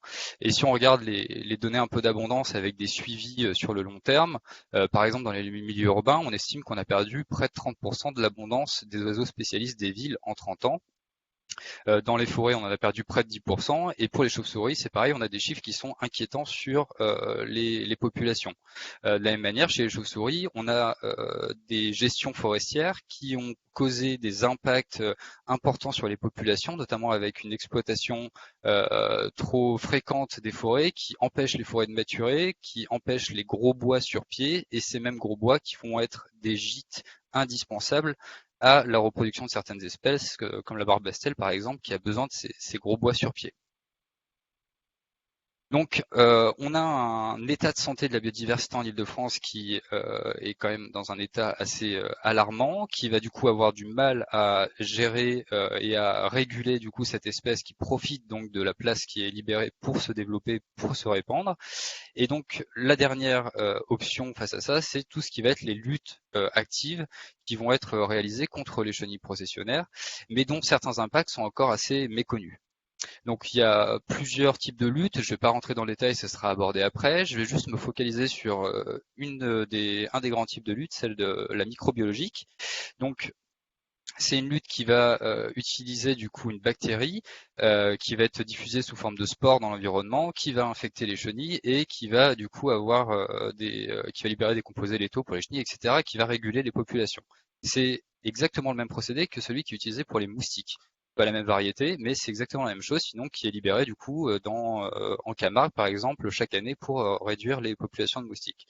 C'est une utilisation qui est assez encadrée, il y a des conditions à respecter, de météo, etc. pour éviter trop de diffusion dans l'environnement, mais on a une bibliographie qui montre qu'il y a quand même des raisons de s'inquiéter un petit peu de sa diffusion dans l'environnement.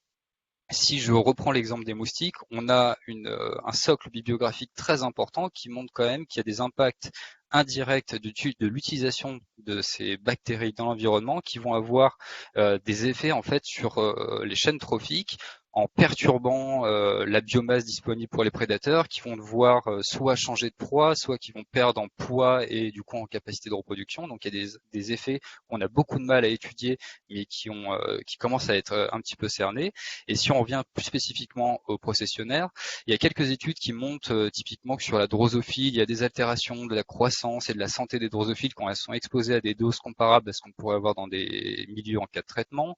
On a des impacts potentiels indirects sur des communautés de parasitoïdes et de coléoptères xylophages, donc qui se nourrissent du bois dans le cas de traitement. Mais globalement, ce qui en ressort, c'est quand même qu'il y a un manque assez criant des connaissances sur l'impact de ces produits d'environnement et notamment des impacts indirects qui sont difficiles à quantifier et à évaluer via une méthode scientifique.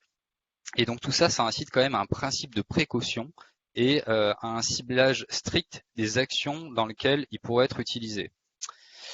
Donc, si on résume, quels sont les moyens de lutte les plus efficients? Ça a déjà aussi été un petit peu abordé. Le premier, c'est déjà tout simplement de limiter l'implantation de résineux, que ce soit à titre ornemental, comme là par exemple dans Paris sur une aire de jeu pour enfants, ça n'a aucun sens effectivement, ou alors aussi dans les milieux un peu naturels, où là aussi on va éviter de favoriser la propagation de cette espèce en lui donnant un socle indispensable à son développement. Ensuite, on va avoir tout ce qui va être restauration des habitats naturels et du coup des prédateurs qui sont associés à ces habitats. Et dans les milieux moins naturels, urbains, périurbains, on peut aussi passer par des outils pour favoriser ces prédateurs, des outils artificiels comme par exemple la pose de nichoirs ou de gîtes à chiroptères. Donc là, ça va être plutôt des choses un peu au cas par cas pour essayer d'avoir du coup cette régulation naturelle qui va intervenir dans le milieu. Et enfin, la territorialisation des luttes avec du coup un ciblage précis des endroits où une action importante d'éradication doit être envisagée. Donc effectivement, si on est dans un cadre urbain avec un enjeu sanitaire avéré, avec un risque, on va pouvoir intervenir pour éviter du coup tout ce risque sanitaire. Par contre, si on est plutôt dans des milieux naturels sans grand enjeu sanitaire, on va éviter d'avoir recours à des méthodes de lutte dont on ne maîtrise pas encore bien les impacts sur le long terme sur la santé des écosystèmes. Voilà, je vous remercie pour votre attention. Merci beaucoup, Eminki, pour ces propos en plus très illustratifs. Donc, c'est toujours agréable. Alors, donc, on va se pencher désormais sur les risques sanitaires de l'exposition aux chenilles processionnaires pour les êtres humains et également les animaux domestiques. Et les moyens, on va dire, individuels de s'en prémunir. Donc, merci à Sandra Sinotellier, qui est médecin épidémiologiste et adjointe à la directrice de la direction alerte et vigilance de l'ANSES. Donc, l'ANSES qui est l'Agence nationale de sécurité sanitaire de l'alimentation, de l'environnement et du travail. Et également, elle sera accompagnée de Catherine Collignon, qui est docteure vétérinaire, chef de projet scientifique en santé animale à l'ANSES. Je précise que Sandra Sinotellier est autrice du rapport de l'ANSES sur les expositions humaines à des chenilles émettant des poils urticants. Elles vont vous en parler plus amplement. Merci. Bonjour, bonjour à toutes et à tous. Merci beaucoup pour l'invitation. Alors, pour les problèmes de connexion, partager donc l'outil Teams. Donc, j'espère que la connexion est optimale, mais sinon, je vais vous partager le fichier si vous voulez. Voilà. Et les recherches de connexion. Et donc, effectivement, alors, dans le séminaire d'aujourd'hui, donc, qui est surtout axé finalement sur l'environnement, la question se posait de savoir de quelles données en population on disposait. Et il existe des données qui ne sont pas exhaustives, mais dont je vais vous parler, en population générale, à partir des données donc enregistrées par les centres anti-poison. Alors c'est un travail qui a été fait. Donc moi je travaille à la direction alerte et vigilance sanitaire. Voilà le temps que la présentation s'affiche. C'est un travail qui a été fait par un groupe de travail vigilance des toxines naturelles, auquel étaient confiés plusieurs experts, dont Jérôme Rousselet et Alain Roch, et également avec une interne qui a participé donc à ce sujet, Pauline Vasseur. Alors pour l'instant, moi je ne vois pas la présentation, mais vous me dites si Moi non plus. Et vous la voyez? Non Non. plus.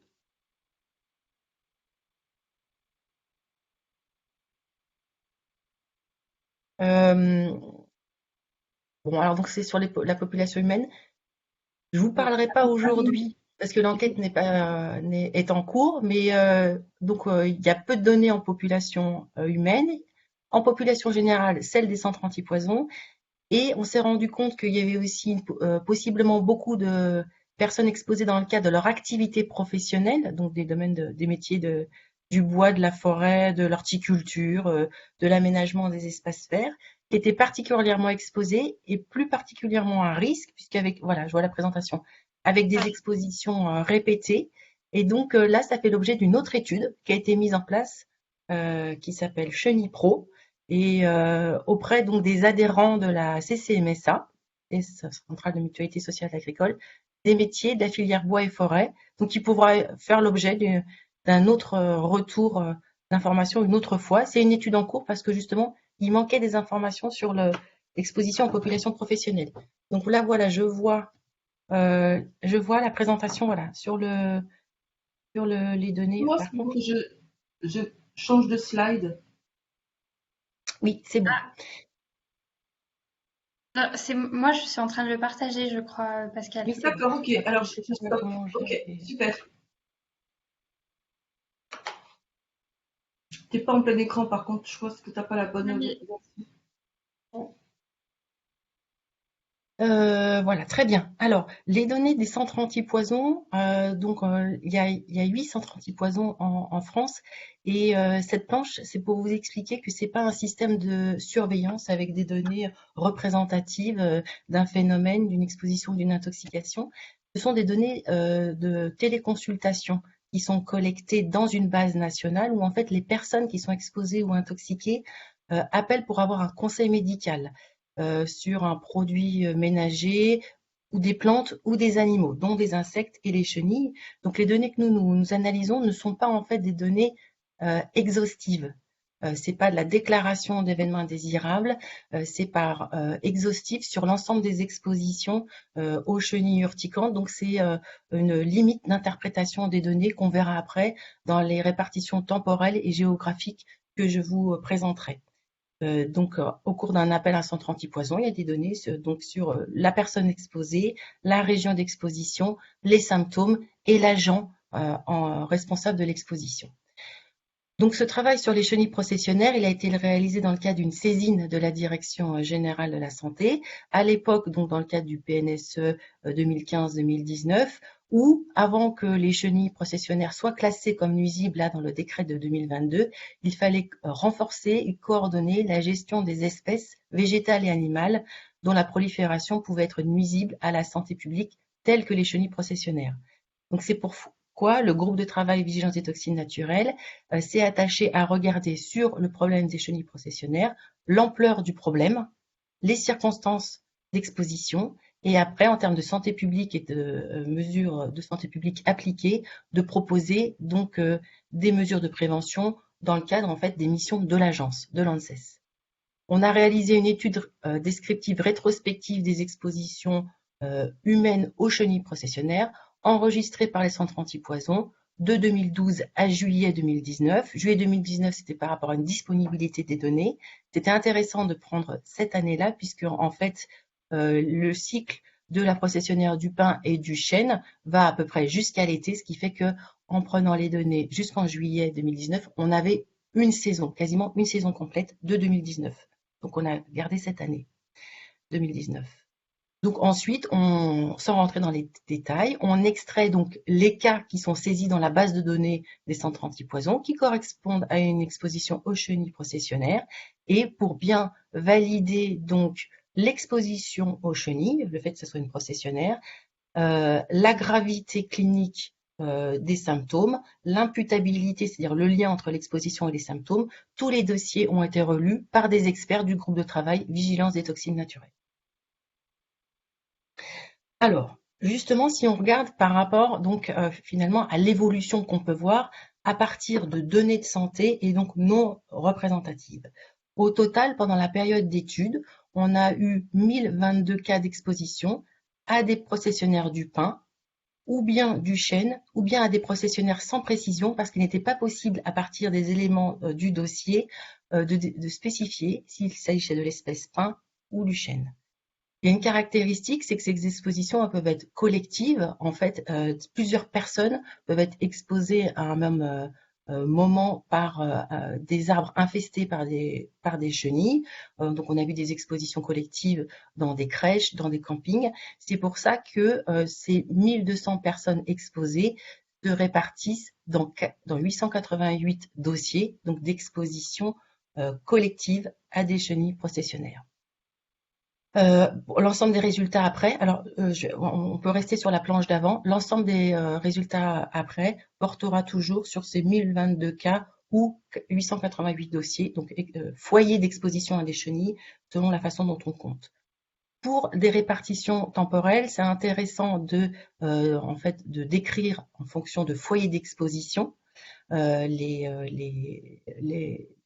de compter en fonction de nombre de foyers d'exposition, puisque sinon, une exposition collective, il suffit qu'il y ait 200 cas, par exemple, à une même exposition collective, du fait d'un camping, etc. Ça peut modifier fortement l'allure de la courbe. Donc là, les résultats, ils sont présentés en fonction du nombre de dossiers.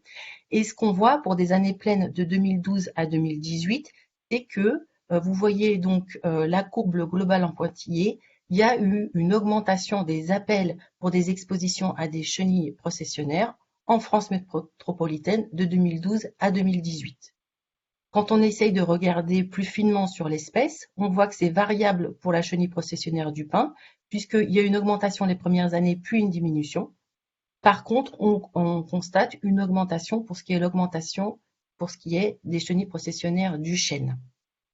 Sans parler de qualité des données, il y a également un travail qui est fait dans la base des centres antipoison et on a amélioré au cours du temps le codage en fait des agents et en fonction il peut y avoir des biais en fonction de la communication, de l'information qui est faite à un moment donné. Il peut y avoir des biais sur le fait d'être exposé à une chenille processionnaire. Donc, il y a pu y avoir des biais de codage en fait des dossiers. Notamment au début de l'étude, où les dossiers pouvaient être plus précis que la réalité.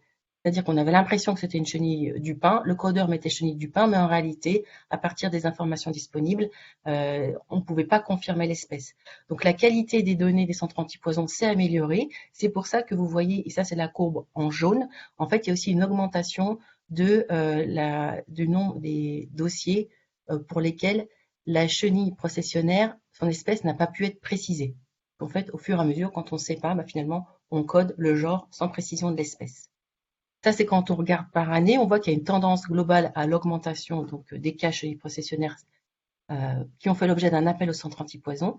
Et quand on regarde par mois, donc ce sont les courbes à droite, donc la première courbe en haut, on voit pour la chenille processionnaire du pin en bleu. Donc, en fait, on voit clairement des cycles pluriannuels de cas rapportés, puisqu'on voit qu'il y a eu des pics d'exposition, notamment, on va dire, printemps 2014, puis les pics, puisque c'est un phénomène saisonnier, puis les pics, en fait, sont de plus en plus bas, puis, en fait, il y a une nouvelle augmentation des expositions à partir de 2017. Donc, à partir de ces informations indirectes, en fait, d'exposition des personnes qui appelaient, on peut penser et on peut voir, ce qui est vu par ailleurs dans l'environnement, qu'il y a des cycles pluriannuels d'exposition aux chenilles processionnaires du pin. C'est un peu différent pour la chenille processionnaire du chêne, puisque là, on voit, c'est en orange, qu'il y a eu une augmentation, en fait, continue au travers des différentes saisons des cas de processionnaires du chêne. Ça peut être aussi dû à un biais de communication où, en fait, les personnes étaient de plus en plus sensibilisées à la possibilité d'exposition à ces chenilles, mais qui, par ailleurs, aussi étaient plus diffuses sur le territoire. Et comme je vous le disais, effectivement, on améliore la précision du codage. C'est pour ça qu'en jaune, ce sont les chenilles processionnaires sans précision d'espèce. On voit aussi que ces pics augmentent. Il a été intéressant de regarder dans ce travail, de comparer avec ce qui était fait par ailleurs comme recherche dans Google Trends. C'est la courbe que vous voyez en dessous, où les gens peuvent rechercher dans ce moteur de recherche, en utilisant différents mots-clés qui correspondent à des chenilles processionnaires, une information sur les chenilles processionnaires. Et donc, c'était vraiment intéressant de voir que les tendances étaient les mêmes, donc sur cette relativement longue période de 2012 à 2019, que l'interrogation dans Google Trends sur les chenilles processionnaires correspondait donc aux appels au centre antipoison. Donc, on peut penser, manifestement, il y avait quand même plus d'exposition à certains moments donnés aux chenilles processionnaires, indépendamment d'un biais de communication, mais qu'il y avait réellement plus d'exposition des personnes et donc des appels au centre antipoison qui pouvaient avoir des manifestations cliniques, et c'est ce qu'on verra ensuite. Donc ça, c'est quand on regarde donc la répartition temporelle, et si on regarde la répartition géographique, avec toute la prudence d'interprétation de ces données qui ne sont pas représentatives, on peut voir donc sur la courbe, sur la carte de France métropolitaine à gauche, l'incidence, une approche de l'incidence donc cumulée 2012-2019 des expositions aux chenilles processionnaires du pin, donc par département.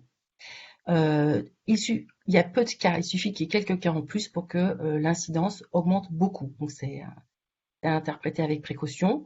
Cependant, on se rend compte quand même que ça correspond globalement à ce qui est décrit par ailleurs, c'est qu'on voit donc une présence de personnes exposées avec des symptômes, donc dans le sud de la France, à la fois à l'est, en région PACA, et à l'ouest, on voit bien là, vers la région des Landes, également donc l'Aquitaine, le centre-Val de Loire, l'ouest, et un peu vers l'est. Donc c'est quand même une information concordante avec les mesures en fait faites par ailleurs sur la présence de chenilles du pin. Et là, on a essayé de faire, mais c'est encore voilà vraiment avec des résultats indicatifs. On a essayé de voir aussi comment évoluait cette exposition au cours du temps.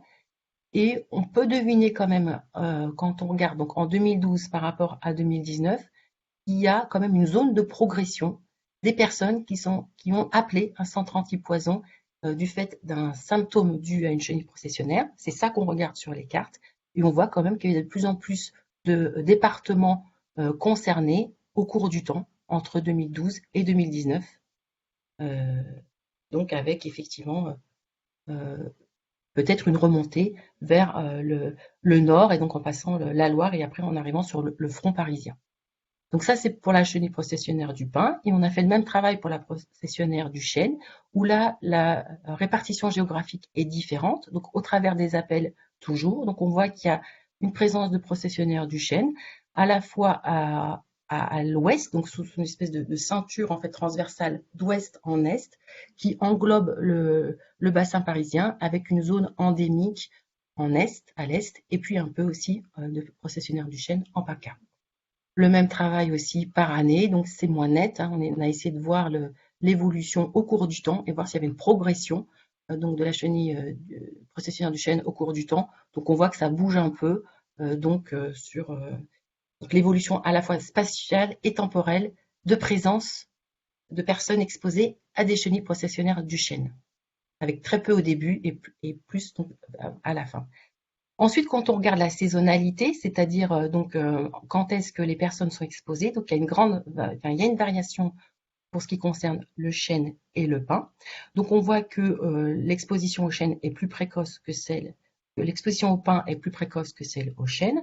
On voit que les expositions aux chenilles processionnaires du pin commencent dès janvier pour atteindre un pic en mars, donc mars jusqu'à environ fin mai pour s'arrêter, parce que c'est le moment de leur procession, on va dire, au printemps, et donc de descendre du tronc et d'aller s'enfouir dans le sol. Et que, effectivement, du fait du changement climatique, les processions peuvent être de plus en plus précoces, donc du fait d'hiver doux, et donc là, la courbe bleue peut être amenée à se décaler vers la droite, avec des pics d'exposition de plus en plus précoces au cours de l'année calendaire. Quand on regarde la chenille processionnaire du chêne, c'était la courbe orange. Donc là, on voit que elle est décalée, les expositions sont décalées par rapport à celles du pin. Et là, le pic pour le chêne se fait plutôt en juin. Et donc, il n'y a pas de système de procession donc, pour les s'enfouir dans le sol. Donc, on a une exposition en fonction des espèces qui a des temps différents, plus précoces pour le pin, plus tardive pour le chêne, et effectivement, le chêne, elle reste dans l'arbre. Alors là, c'est pareil, on peut regarder la saisonnalité et la géographie. Donc, on voit clairement, hein, entre janvier et décembre, on voit qu'effectivement, les expositions pour le pin sont les plus fréquentes en mars. On voit que c'est là où il y a le plus de couleurs sur la carte. C'est la carte mars. Et pour le chêne, donc c'est aussi décalé, on voit qu'il y a le plus de couleurs en juin, avec les précautions d'interprétation. Quand on regarde les expositions, donc une particularité de la base de données des centres antipoisons, c'est qu'elle capte surtout des appels pour les expositions d'enfants. C'est toute exposition confondue, produits, ménagers, etc. Donc on sait que c'est une base qui capte bien les appels pour les enfants. Donc on retrouve une exposition des plus petits, moins de 5 ans. Là, l'âge moyen était de 22 ans. Un peu plus de garçons que de filles. Et une particularité des expositions aux chenilles processionnaires, c'est qu'il y a un mécanisme d'exposition qui peut être à la fois direct. On voit, c'est surtout les enfants qui manipulent la chenille, le corps de l'insecte et qui sont exposés aux soies urticantes. Mais pour moitié, il y a une part d'exposition qui est indirecte, puisqu'effectivement, les poils se détachent en fait du corps de l'insecte quand l'animal est stressé, et ils sont aéroportés. Donc ce sont des poils qui sont qui sont microscopiques, comme des harpons qui sont très légers, portés par le vent, et qui peuvent en fait aller se ficher dans la peau, dans les yeux, se mettre dans les voies respiratoires, dans la bouche, sans que la personne s'en aperçoive. Ensuite, elles correspondent comme à des petites aiguilles qui comprennent une protéine donc toxique, la tométopoïéine. Et en fait, quand le poil urticant se fiche dans la peau, il se casse et il libère la protéine. Ça a une particularité en termes de toxicité, c'est-à-dire que en fait, même un poil détaché du corps de la chenille est toxique et va pouvoir provoquer les mêmes réactions urticantes que si le poil était sur le corps de l'insecte. Donc c'est vraiment en termes de prévention un message que nous on va porter, c'est-à-dire que tous les poils qui sont dans les nids, puisqu'il y a une grande quantité de poils dans les nids, donc sont aussi urticants, sont très urticants, donc il faut être vigilant et ne pas s'approcher des nids et confier le retrait des nids ou l'éradication des nids à des professionnels qui auront des équipements de protection individuelle adaptés, que les poils aussi peuvent être manuportés, qu'ils peuvent être dans l'eau, sur les surfaces. Il y a eu des cas des centres antipoison où en fait les personnes avaient manipulé des objets sur leur terrasse, sur la pelouse. Ils peuvent être également sur les vêtements et les animaux domestiques sur le pelage. Donc il y avait moitié-moitié environ de personnes qui avaient été exposées indirectement ou directement. Et certaines études même avaient montré que les poils pouvaient parcourir jusqu'à une dizaine de kilomètres en fonction de la température et des conditions météo. Les voies d'exposition vont être principalement cutanées pour 93% des personnes là de l'étude, mais bien sûr, ensuite, elles sont le plus souvent, en fait, même si c'est pas décrit, parce qu'il y a une voie prépondérante, on pense, quand on regarde les données des centres antipoison et par rapport aux symptômes, qu'en fait, les poils vont être cutanés, mais ils vont aussi avoir une exposition oculaire, orale et respiratoire, que par le mécanisme aéroporté, il peut y avoir en fait une contamination de plusieurs appareils. Donc, ce qui est prépondérant, c'est l'exposition cutanée, mais on est bien sûr dans du multivoie. Les risques vont dépendre de la voie d'exposition, puisque quand c'est une voie cutanée, donc on va avoir, majoritairement c'est une voie cutanée, et c'est là on va avoir les symptômes à type d'urticaire, mais de rougeur, de plaques, de papules, de démangeaisons qui vont être relativement bénins. Et le risque va augmenter quand on est dans des expositions oculaires, avec donc des lésions possibles de la cornée, ou des lésions, ou alors une voie d'exposition avec une exposition orale, un mécanisme d'ingestion, parler du petit enfant qui a un comportement main-bouche, où là les poils urticants peuvent donner un grand œdème de la gorge, à l'intérieur de la gorge, une réaction inflammatoire et donc des problèmes de respiration. C'est le risque maximal, mais il est très rarement observé. Donc l'exposition la plus souvent observée, c'est celle cutanée, qui montrait là dans la série de cas, donc pour 97% des personnes, donc qui avaient ressenti donc des démangeaisons, un prurite, une urticaire, un érythème rash, une éruption non précisée, un œdème dans 16% des cas, une irritation cutanée, des douleurs cutanées. Et là, ce sont des photos issues, pas de la série des centres antipoison, il n'y a pas de photos, mais d'autres articles peux vous montrer donc le type de manifestations cutanées engendrées par les expositions aux chenilles, donc des plaques qui démangent beaucoup et des papules. Pour les risques oculaires, donc ça représentait 9% des symptômes présentés par les personnes, donc avec une irritation en fait de la cornée, type conjonctivite, puis des douleurs, des larmoiements. Et là, on ne voit pas, et justement c'est normal. Quand on voit là, donc, sur l'image de la cornée, on voit, enfin, les poils sont vraiment microscopiques. Et un poil si microscopique-là peut être amené à donner des lésions et des séquelles importantes, qui a été rapporté dans certains articles. Et ensuite, les autres types de symptômes rapportés dans cette série, c'était des symptômes généraux, des symptômes de la sphère ORL avec une irritation, des douleurs oropharyngées, des symptômes respiratoires à type de toux, digestifs, vomissements, nausées, et neurologiques sens large, c'est-à-dire surtout des maux de tête. On a regardé les cas graves, c'est-à-dire on s'intéresse particulièrement donc à la gravité clinique des personnes exposées qui ont appelé. Donc comme je vous disais, c'est majoritairement bénin. Mais il peut y avoir des gravités moyennes. Les gravités moyennes, on va les retrouver dans les troubles respiratoires et dans les troubles oculaires. Et les gravités fortes, donc c'est avec une menace du pronostic vital. Il y a eu 2 cas dans cette série, donc de 1022 cas. Un enfant de 3 ans, justement, qui avait eu un comportement main-bouche, qui avait mangé une chenille et qui avait une irritation donc, du cou, un œdème de la bouche, de la langue, qui n'arrivait plus à manger, qui a été hospitalisé, qui a dû être alimenté par voie parentérale, traité par corticothérapie, antihistaminique et adrénaline, et tout s'est bien fini.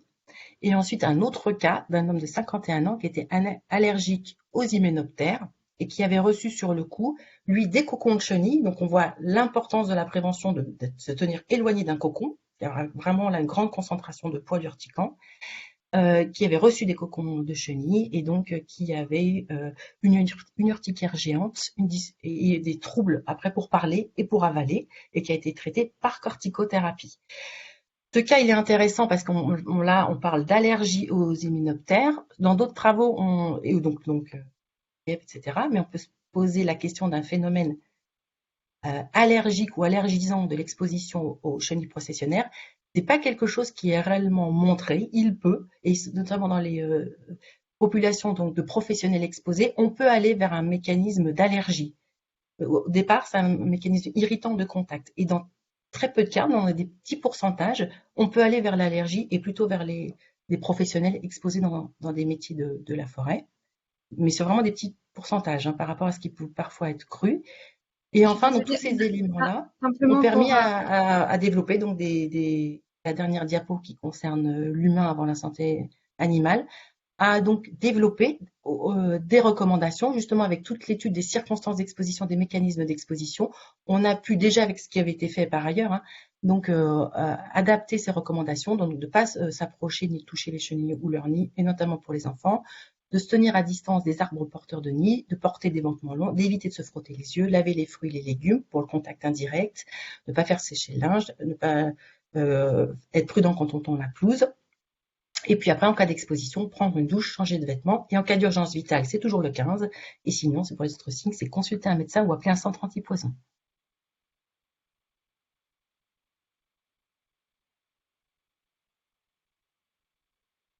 Merci beaucoup.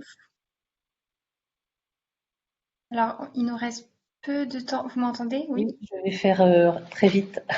Je suis désolée, on a explosé. Non, il n'y a pas de souci. Ma présentation est à la marge pour attirer l'attention sur le fait que s'il en est besoin, que les animaux aussi sont atteints par l'exposition aux chenilles processionnaires. Avec des signes cliniques. Alors, parmi les espèces en fait qui peuvent être atteintes et qui sont très nombreuses, les quelques publications, parce que la littérature est assez pauvre, rapportent surtout une majorité d'atteintes chez les chiens, mais peuvent également être atteints les chats, les chevaux, les ruminants ou les porcs. Les chevaux ruminants, ça peut être par ingestion de fourrage qui aurait été contaminé par des poils urticants, et les porcs, c'est du fait de fouissement. Alors la localisation en fait se distingue par rapport à ce qu'a présenté Sandrin, c'est que chez ces animaux, la principale atteinte se situe au niveau de la cavité buccale. Là, je vais être un peu plus focus sur le chien. C'est notamment lié au fait que le chien a un comportement oral exploratoire très marqué, notamment les jeunes chiens qui mettent tout dans la gueule, qui ont leur nez par terre. Il n'y a pas que les jeunes, mais en particulier. D'où cette atteinte préférentielle de la cavité buccale et en particulier de la langue qui va avoir, sur laquelle vont apparaître un œdème, une ulcération, des vésicules, une forte douleur et une hypersalivation. Je vous ai mis 2 photos tirées de 2 publications pour vous montrer, en fait, on se rend pas bien compte, mais la langue est tellement volumineuse que le chien ne peut plus la rentrer dans sa gueule du fait de l'œdème, et vous avez rapidement, d'une part, cette inflammation, des ulcères, et en fait, une des complications les plus graves de ces expositions, c'est le risque de nécrose de la langue, qui peut se produire, selon une étude, dans à peu près 41% des cas. Donc ce n'est pas négligeable, sachant que le chien peut vivre quand même, selon l'importance de la nécrose de cette langue, peut vivre avec un bout de langue en moins.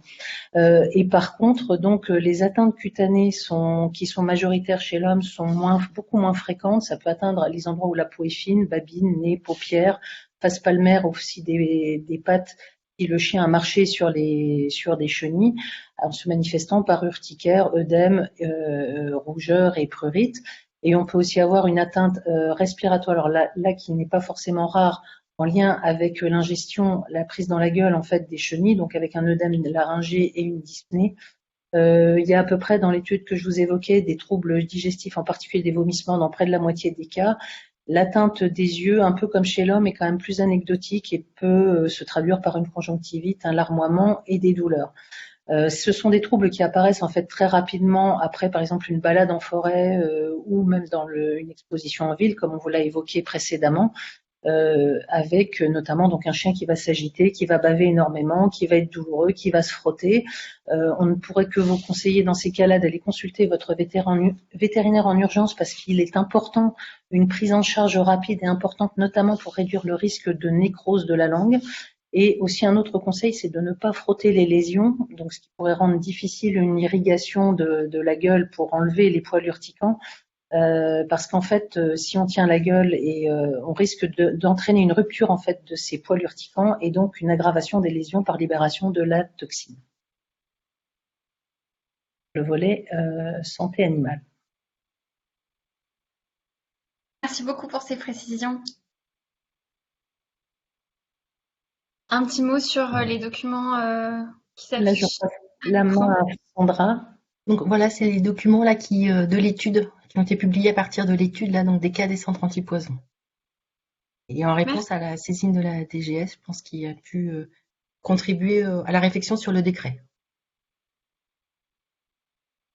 Merci beaucoup. Donc vous l'aurez compris, la prévention est importante et notamment pour les animaux domestiques, mais pas que, hein, on l'a vu, mais c'est vrai que ceux-ci sont particulièrement exposés.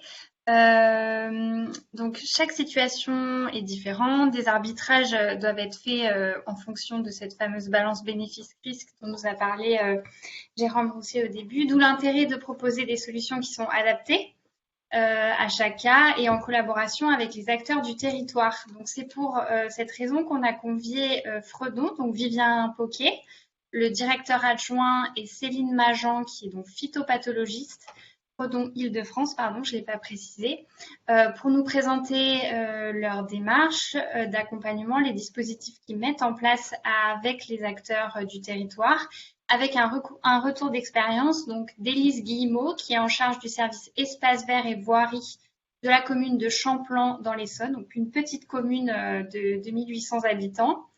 Et donc, ils vont vous faire un retour d'expérience sur les dispositifs mis en place. Alors, je suis désolée, vous avez peu de temps. Je pense qu'on prendra très peu de temps pour les questions. Et j'en suis navrée, mais on répondra aux questions par mail. Hein, donc, n'hésitez pas à les inscrire sur le chat.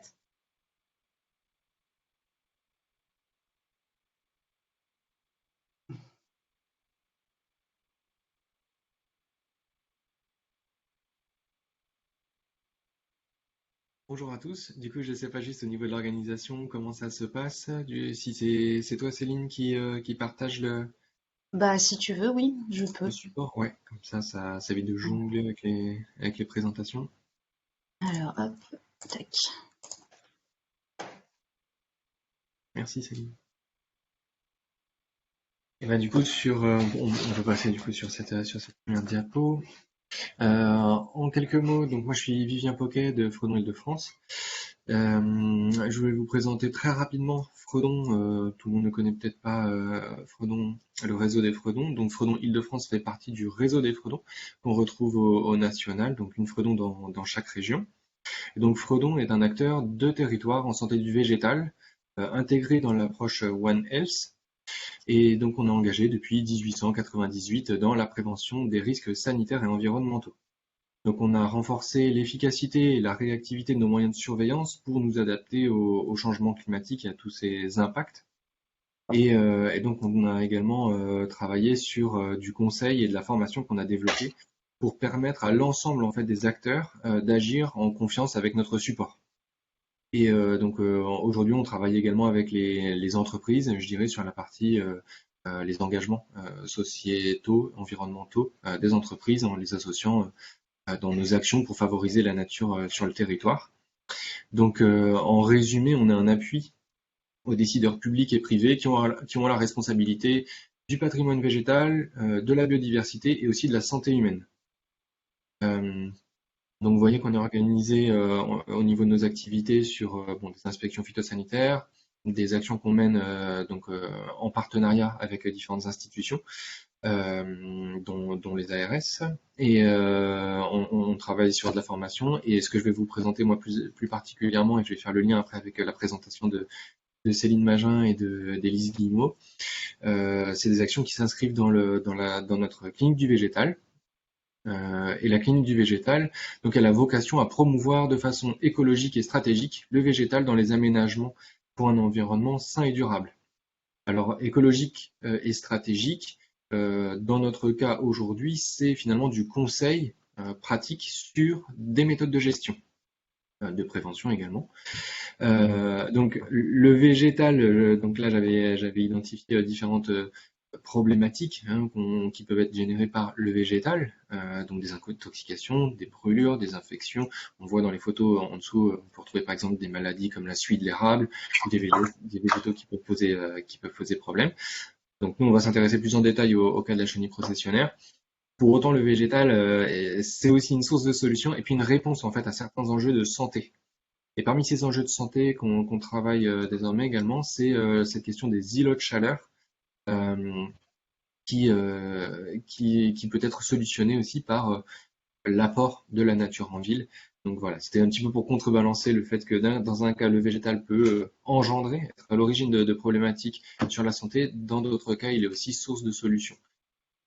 Donc, pour ma part, je suis désolé, en fait, j'ai un rendez-vous qui commence à 15h30, donc je vais rester avec vous jusqu'à 15h30. Je vais passer la parole à Céline, mais en fait j'avais également prévu une petite diapositive simplement en fin de présentation que vous retrouverez du coup sur également l'observatoire des chenilles processionnaires. Donc c'est un observatoire qui est piloté par Fredon France, qui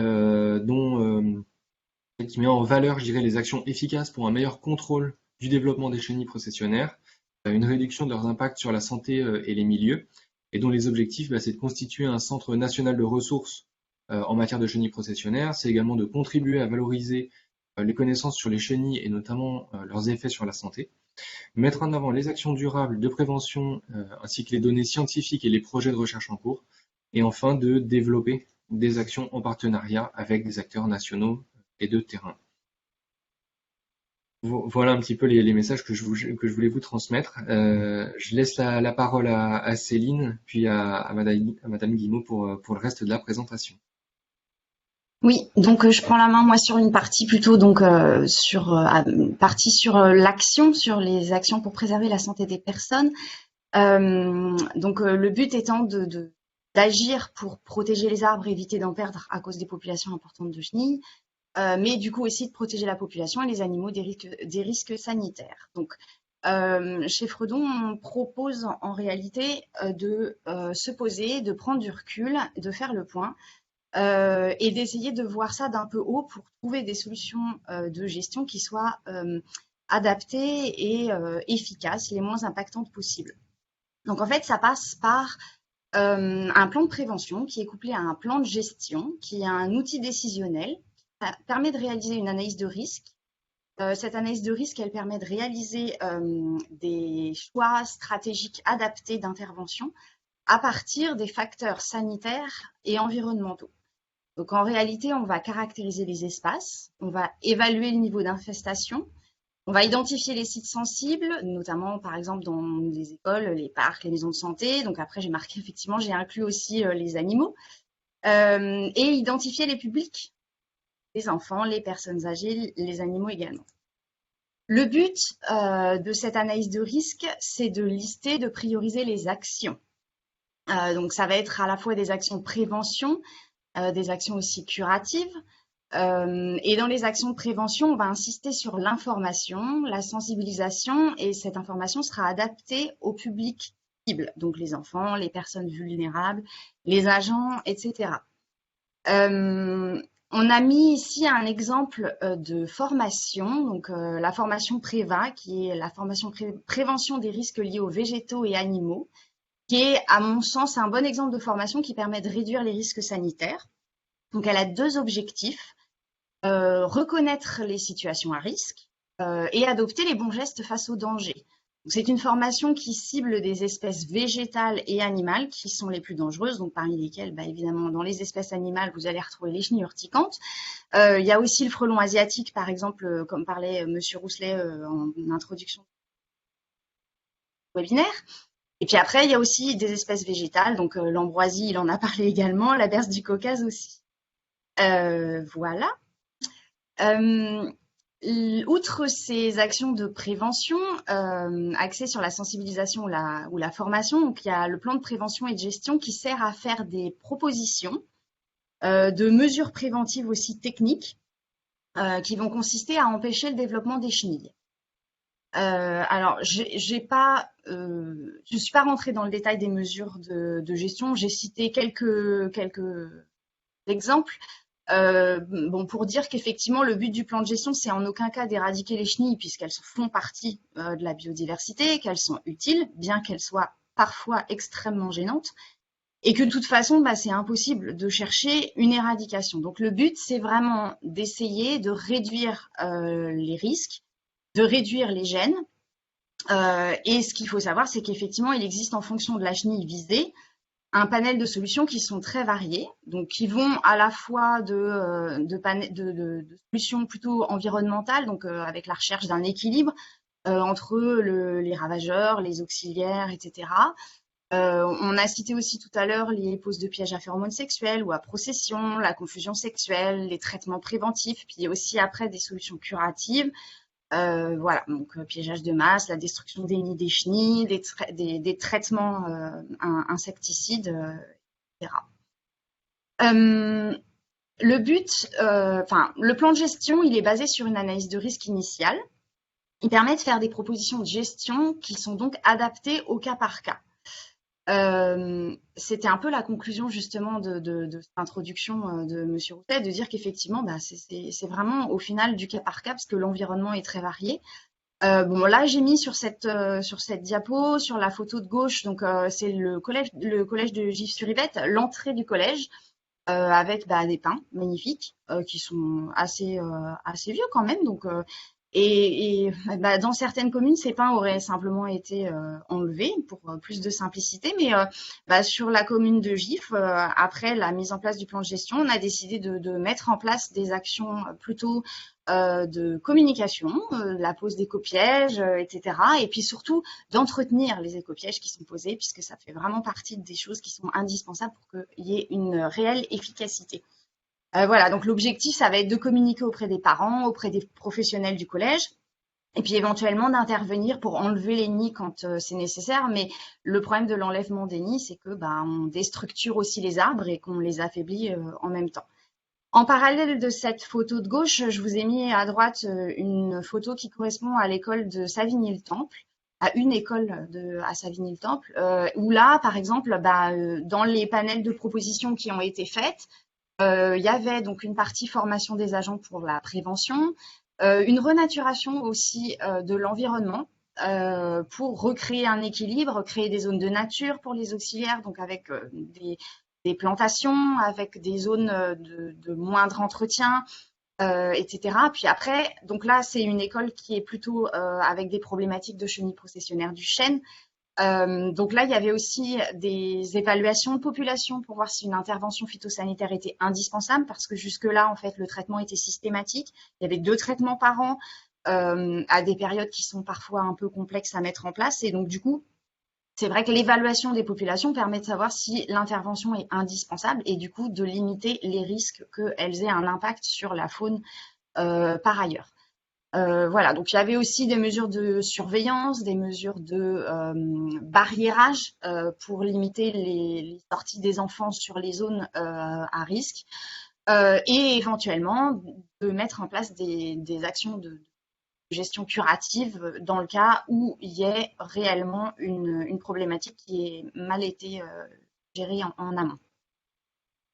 Là encore également, c'est une diapo que j'ai faite pour expliquer qu'en fait, il y a certaines communes qui abattent des arbres ou qui les traitent annuellement sans réellement se poser la question de savoir si c'est utile de traiter, alors que dans certains cas, une modification de l'environnement est parfois possible. Donc, il y a des mesures simples et peu coûteuses qui peuvent parfois remplacer des traitements ou des interventions lourdes qui, par ailleurs, ont un risque aussi pour les opérateurs, puisque aller décrocher les nids dans les arbres, l'opérateur, il se soumet à un risque extrêmement important. Donc, par exemple, là, dans cette diapo-là, sur le schéma de gauche, vous avez un cheminement qui passe sous les arbres et des tables de pique-nique qui sont situées sous les arbres. Et une des préconisations, lorsque cela est possible, c'est effectivement de déplacer le cheminement, de positionner le mobilier urbain un peu plus loin et éventuellement de ceinturer le tronc pour empêcher les gens d'accéder sous l'arbre et puis de mettre tout un tas de panneaux pour expliquer les choses.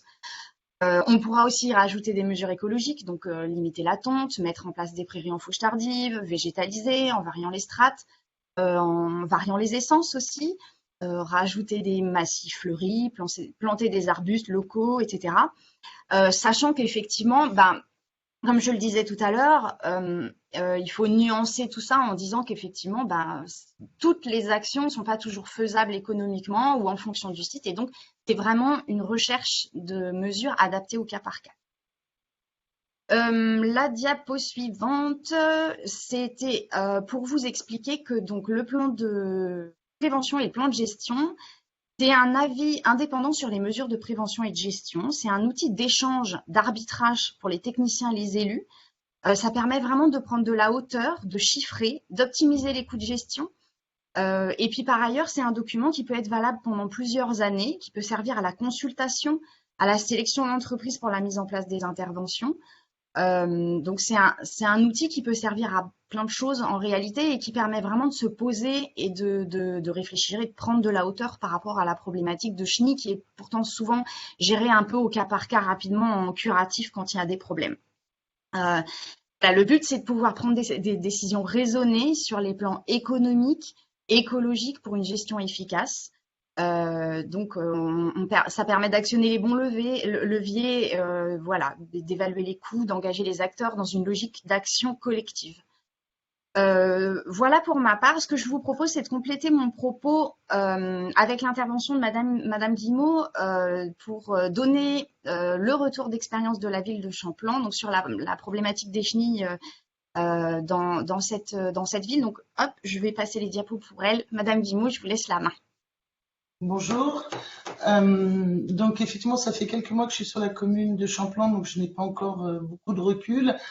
Ce que je peux vous dire, c'est que au plan de prévention qui nous a été fourni par Fredon, cette année, nous avons mis en place un système d'éco-piège avec des périmètres de sécurité et d'information. Donc cette mise en place, elle sert par nos agents formés en interne, parce qu'on s'est rendu compte qu'ils avaient peu de connaissances sur les cycles de la chenille processionnaire du pin et du chêne. Donc voilà, là ça a été fait en tout cas sur l'année dernière. Nos agents sont formés et vont pouvoir intervenir. On rencontre 3 sites sur la commune de Champlan. Un qui est le centre de loisirs où c'est la processionnaire du chêne qui pose un problème. Donc là, on intervient effectivement par un prestataire extérieur et par une surveillance hebdomadaire. Dès que les cocons apparaissent, on les éradique. Nous avons également le parc Ravelin où là, nous sommes plutôt sur la processionnaire du pain qui cette année est apparu très très rapidement. Donc des périmètres de sécurité ont été mis en place avec une procédure de communication auprès des riverains. Le troisième secteur qui est un peu plus compliqué à gérer pour nous, c'est ce qu'on appelle le secteur de la butte, qui est une zone boisée avec des parcours sportifs et des cheminements et où les animaux sont autorisés. Donc là, la gestion est beaucoup plus compliquée. On ne peut pas poser d'éco-pièges, on ne peut pas cheniller. Donc, on est réellement sur de la communication auprès de nos administrés pour les alerter et leur demander, en tout cas, d'éviter certains secteurs de ce boisement. Voilà. Pour les autres projets en cours, nous sommes en train d'étudier différentes strates végétales, tout particulièrement sur le parc Ravelin, que vous voyez en photo. Comme le disait tout à l'heure Madame Maja, excusez-moi. Maja, oui. Maja, je vous prie d'excuser. Aujourd'hui, c'est un parc où nous avons des tontes régulières et effectivement, nous avons aussi beaucoup de pins qui sont en train de dépérir. Donc, l'idée est de créer différentes strates et de remplacer les essences. Donc ça, c'est un projet qui est en cours, qui n'est pas encore abouti. Donc on espère en fin d'année avoir une trame à mettre en place et rapidement. Voilà. Du coup, j'ai pas dû passer les diapos au bon moment, je suis désolée. Pour la surveillance, c'est une surveillance que j'ai mis en place en arrivant, qui est hebdomadaire sur les sites, comme je vous le disais tout à l'heure, notre centre de loisirs et le parc Ravelin. Compte tenu de l'impact sur les riverains et sur les secteurs sportifs de la butte, là on passe quotidiennement en fait parce que la protection est plus compliquée à mettre en place. Voilà. J'ai déjà parlé de l'équilibre écologique. Donc comme je vous disais, j'ai pas encore énormément de recul. On est en train de mettre des documents d'action en place et on sera certainement beaucoup plus au point d'ici la fin de la saison. Voilà. Merci. Beaucoup. Voilà pour notre partie. Et ça, c'est la diapo que Vivien a expliqué au tout début de son intervention. Voilà. Du coup, j'arrête le partage. Merci beaucoup. Comme je vois que, alors certes, on a dépassé le temps, mais il y a quand même un certain nombre de personnes encore connectées, donc on peut peut-être prendre quelques questions, notamment pour Sandra et Madame et Catherine Collignon. Alors, 3 questions. Sandra, il y a beaucoup de personnes qui n'appellent pas ni ne consultent un médecin en cas d'exposition aux processionnaires. Avez-vous estimé combien de personnes sont exclues de ce comptage, mais seraient néanmoins concernées? Première question. Et seconde question, a-t-on des études qui se sont penchées sur la distance parcourue par les poils urticants dans l'air? Et pour Madame Collignon, est-ce qu'un chien ou un chat peut survivre s'il perd un morceau de langue à cause des chenilles? Je crois que vous l'avez dit, mais peut-être le redire. Alors pour la question sur les autres en fait modes de consultation des personnes que le recours au centre antipoison, effectivement, on sait qu'il y a beaucoup d'autres modes de recours et que même c'est peut-être un mode minoritaire, les appels au centre antipoison. On voit ça pour d'autres positions et on sait que pour les chenilles urticantes, une bonne part de personnes doit s'automédiquer, prendre des antihistaminiques, doit aller voir le pharmacien, le médecin et plus rarement aller à l'hôpital. Donc on n'a pas cette information, nous par ailleurs, avec d'autres sources de données de recours aux soins, donc d'exposition des personnes qui ont des manifestations cliniques suite donc à des problèmes liés aux chenilles processionnaires. On pense que c'est une petite partie qui appelle les centres antipoison. Ensuite, on a quand même essayé de voir avec Santé publique France et donc il y a d'autres modes de recueil, notamment le compte des passages aux urgences, mais là je ne vais pas m'avancer pour eux. Cela dit, il n'y a pas de code spécifique pour aller identifier un passage aux urgences suite à une exposition aux chenilles. Ce qui fait qu'on voilà, c'est groupé dans d'autres codes, d'exposition à insectes, autres arthropodes. Il faudrait revoir les codes précisément, mais on n'a pas de détails en fait. Donc, on pense que les centres antipoison, c'est une petite partie, que c'est et donc pour alerter, en fait, il suffit nous qu'il y ait un ou quelques cas graves pour qu'il y ait qu'on conclue bien qu'il y a un risque. Déjà, le risque, ça dépend de l'exposition, mais il suffit d'un ou deux cas graves pour que ça confirme encore plus qu'il peut y avoir un risque, même si l'essentiel des expositions là sont bénignes. Mais par contre, les comportements, et notamment le petit enfant, qui est une personne vulnérable, peut déjà être exposé et avoir beaucoup de manifestations cliniques.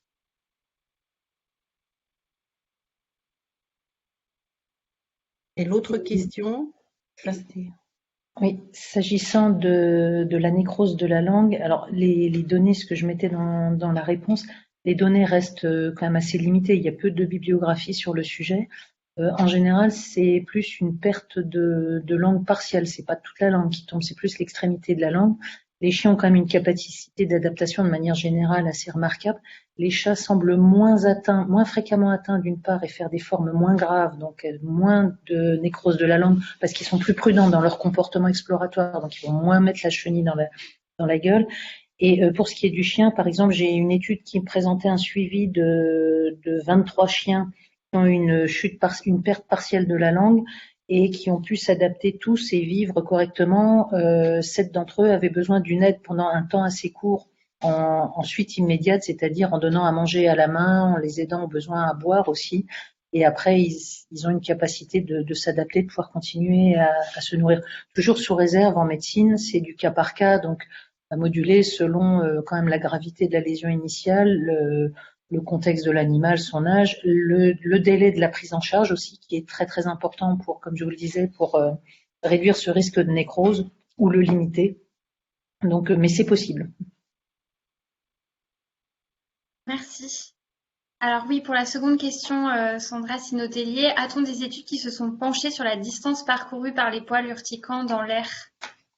Alors, j'ai cité tout à l'heure une dizaine de kilomètres, c'était issu de références bibliographiques qu'on avait vues pour faire l'étude, mais nous, à proprement parler, on n'a pas, enfin moi, j'ai pas d'études en tête là qui ont été réalisées pour la distance de ces poils, mais ça peut être assez conséquent, une dizaine de kilomètres, et apparemment par temps sec, que ça soit reporté encore plus loin. Il faudrait regarder les références bibliographiques, je les ai pas en tête. Merci beaucoup. Il y a d'ailleurs un auditeur qui suggère de faire une fiche de retour d'action à partager avec l'Observatoire des chenilles processionnaires, une fiche de retour d'expérience de Champlan. Donc c'est une idée. Alors pour poursuivre quelques questions sur votre intervention, Fredon, quels moyens de lutte possibles à mettre en place par les particuliers et ceux à mettre en place par les professionnels? Voilà la première question. La seconde, vous avez indiqué que supprimer les nids pose des problèmes pour les arbres. Pouvez-vous préciser lesquels? Oui, alors j'ai répondu à la deuxième question en tapant. Non, mais en tapant sur le. Donc il y a la réponse. En fait, mon objectif c'était de dire que quand on enlève les nids de la processionnaire du pin qui sont situés sur les branches des arbres, bah, du coup on ampute les arbres d'une partie de leurs pieds et donc ça déstructure les arbres. Voilà, c'était pour ça. Donc c'est pas la question par rapport aux chênes où là on a plutôt des nids qui vont être fixés sur le tronc ou sur les charpentières. En général on ne coupe pas. Enfin voilà. Sauf dans certains cas où les gens détruisent complètement les arbres. Et ça s'est vu et ça se voit encore dans plein d'endroits en fait où les particuliers qui méconnaissent les problématiques en fait vont carrément couper les arbres de façon extrêmement violente pour essayer d'en enlever un maximum. Donc ça, c'est la réponse à la deuxième question. Et la première question sur les moyens de lutte, en fait, c'est une question qui est extrêmement large. Donc la réponse, elle est quasi impossible à faire là comme ça. Si je veux résumer la chose, je dirais que pour la processionnaire du pain, il y a plein de solutions alternatives au traitement qui sont très efficaces, qui peuvent être tout à fait utilisées par les professionnels et par les particuliers. Donc là, je vais par exemple citer la pose de pièges sur le tronc pour empêcher les chenilles de descendre. Donc ça va capturer les chenilles au moment où elles font leur descente pour aller se transformer dans le sol. Donc ça marche très bien et c'est très utilisable par tout le monde. Une des problématiques de cette méthode, c'est que le pain va quand même subir les dégâts des chenilles. Et donc c'est plus d'un point de vue sanitaire pour le végétal où on va quand même laisser les chenilles avoir un impact sur le végétal. Après, Monsieur Johan a aussi cité l'amélioration écologique de l'environnement avec la pose de nichoirs, par exemple, la pose de gîte à chauve-souris. C'est des choses très générales qui peuvent améliorer les choses. Par contre, c'est pas des choses qui vont avoir un impact ponctuel très fort. C'est des choses qui vont permettre de retravailler sur le long terme. Donc, c'est des choses qui sont indispensables. Toutefois, si on voit la question sous un angle très restreint en termes de timing, c'est sûr que c'est pas les techniques alternatives comme ça qui vont avoir un impact précis. Et après, pour la processionnaire du chêne, là c'est plus compliqué parce que c'est une chenille pour laquelle les techniques alternatives de la processionnaire du pain, par exemple, sont moins efficaces. En tout cas, en termes de prévention du risque sanitaire.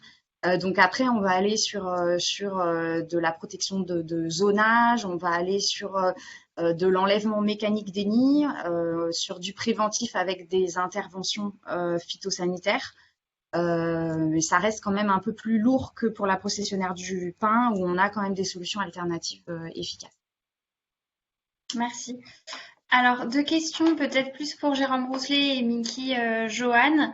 Une auditrice signale que les chenilles, elles posent des soucis par cycle sur plusieurs années, généralement 3 ans. Elle demande si on peut espérer que les chenilles redeviennent discrètes comme c'était le cas avant. Donc, première question. Et seconde question, y aurait-il une corrélation entre l'évolution du nombre de prédateurs, donc les oiseaux en particulier, et le développement des chenilles ces dernières années ? Je me lance alors. Oui, allez-y. Du coup, oui, clairement, il y a des cycles. Alors les cycles, c'est plutôt autour de 6 ans, mais ça peut être plus court ou plus long. Par exemple, dans les Landes, c'est plutôt 9 ans. Ça dépend des régions. Ça, il y a un article qui est paru là-dessus qui montre qu'on a bien des cycles d'abondance et qui sont différents suivant les régions françaises, les régions bioclimatiques. Ces cycles, on connaît pas vraiment. On connaît pas réellement les raisons ce qui les gouvernent. Il y a vraisemblablement des facteurs climatiques, mais aussi des naturels. Alors des ennemis naturels qui sont beaucoup plus discrets que ceux auxquels on pense et qu'on est capable de manipuler, par exemple avec l'installation de nichoirs pour mésanges ou des choses comme ça. Il y a des ennemis, il y a des bactéries, il y a des virus, il y a des champignons. C'est des espèces qui sont très. Par exemple, les virus, quand ils sont présents, sont un énorme régulateur de processionnaire du pain. Elle a des virus spécifiques qui s'attaquent à elle. Et quand ils sont là, ça a vraiment des effets monstrueux. Le problème, c'est que tous ces ennemis naturels-là, leurs effets, en fait, sont très peu connus, sont très peu quantifiés, sont difficiles à suivre. Mais le fait est qu'il y a des cycles. Et ce qui se passe, ce qu'on voit aussi vers la montée vers le nord, c'est que, par exemple, sur la région d'Orléans, quand elle est arrivée, on a sur la zone de front, on a toujours une période qui est toujours épidémique. C'est-à-dire qu'en fait, il y a le front, forcément, la bête arrive. Elle est à un niveau très rare, ça va durer un petit peu de temps.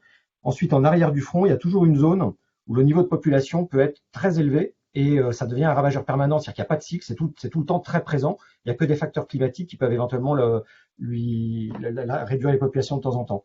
Et ça, donc, ça suggère quand même qu'il y a effectivement tout un cortège d'ennemis naturels qui peut finir par arriver et finir par imprimer un cycle et donc des années hautes et des années basses.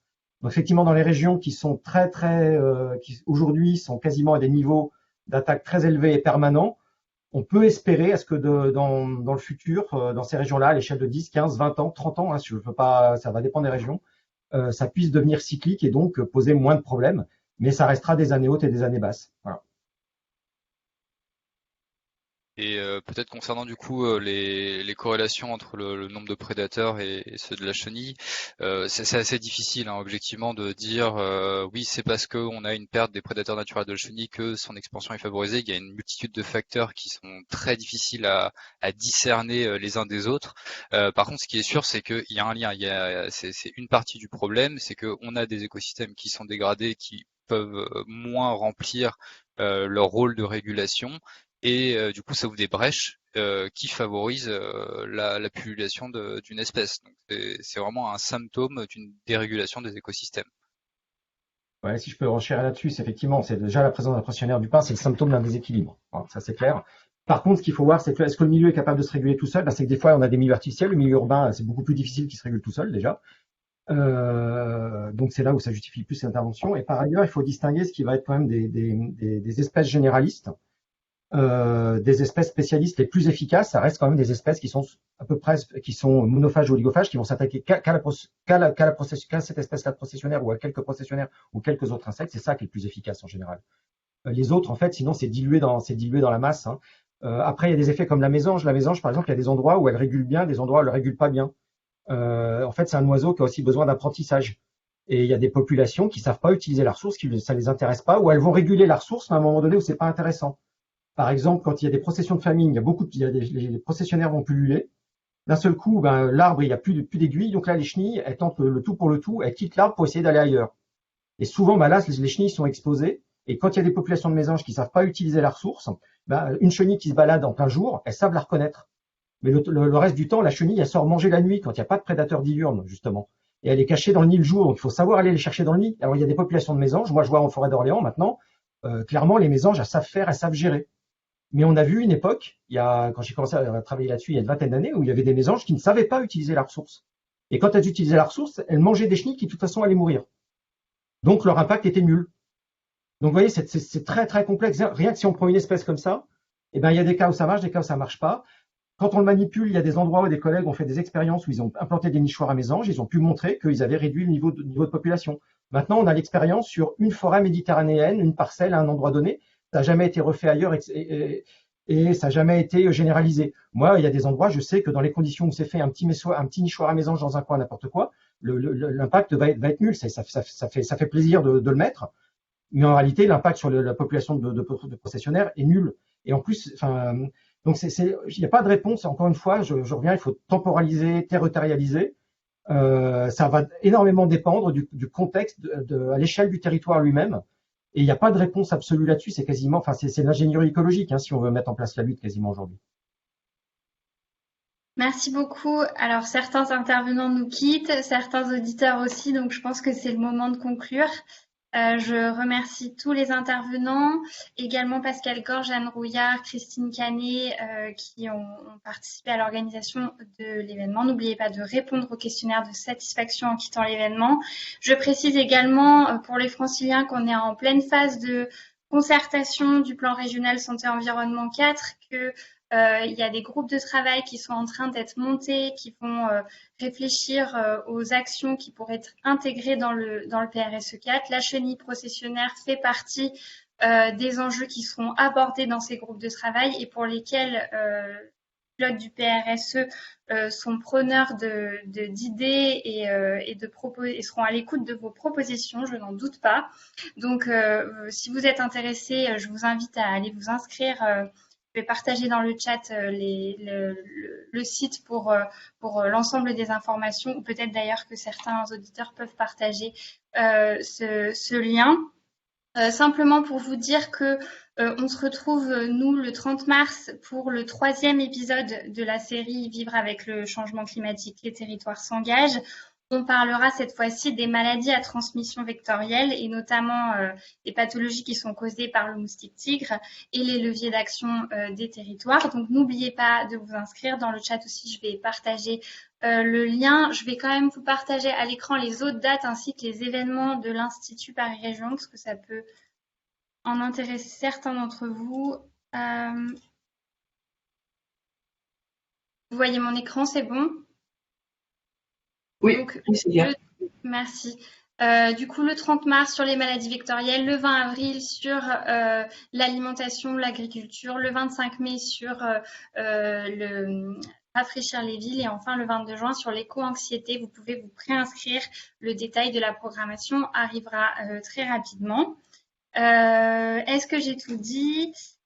J'ai pas tout dit puisque je n'ai pas partagé donc les prochains rendez-vous de l'Institut Paris Région sur l'adaptation au changement climatique parce qu'on n'est pas les seuls à faire des événements sur le sujet en ce moment. L'ARB, donc sur un webinaire sur les projets de renaturation, comment les réussir malgré les contraintes. L'AREC met également en place avec Energy Watch 2 journées de formation, donc l'une en présentiel, une journée technique sur l'adaptation au changement climatique dans sa globalité et une autre en webinaire, cette fois-ci à distance, sur les données énergie-climat au service des territoires. Donc, vous pouvez consulter le site de l'Institut Paris Région aussi si vous souhaitez vous inscrire à ces événements. Voilà, je vous remercie, c'était un plaisir, j'ai appris plein de choses et je suis sûre que vous aussi. Donc, à très bientôt. Merci beaucoup.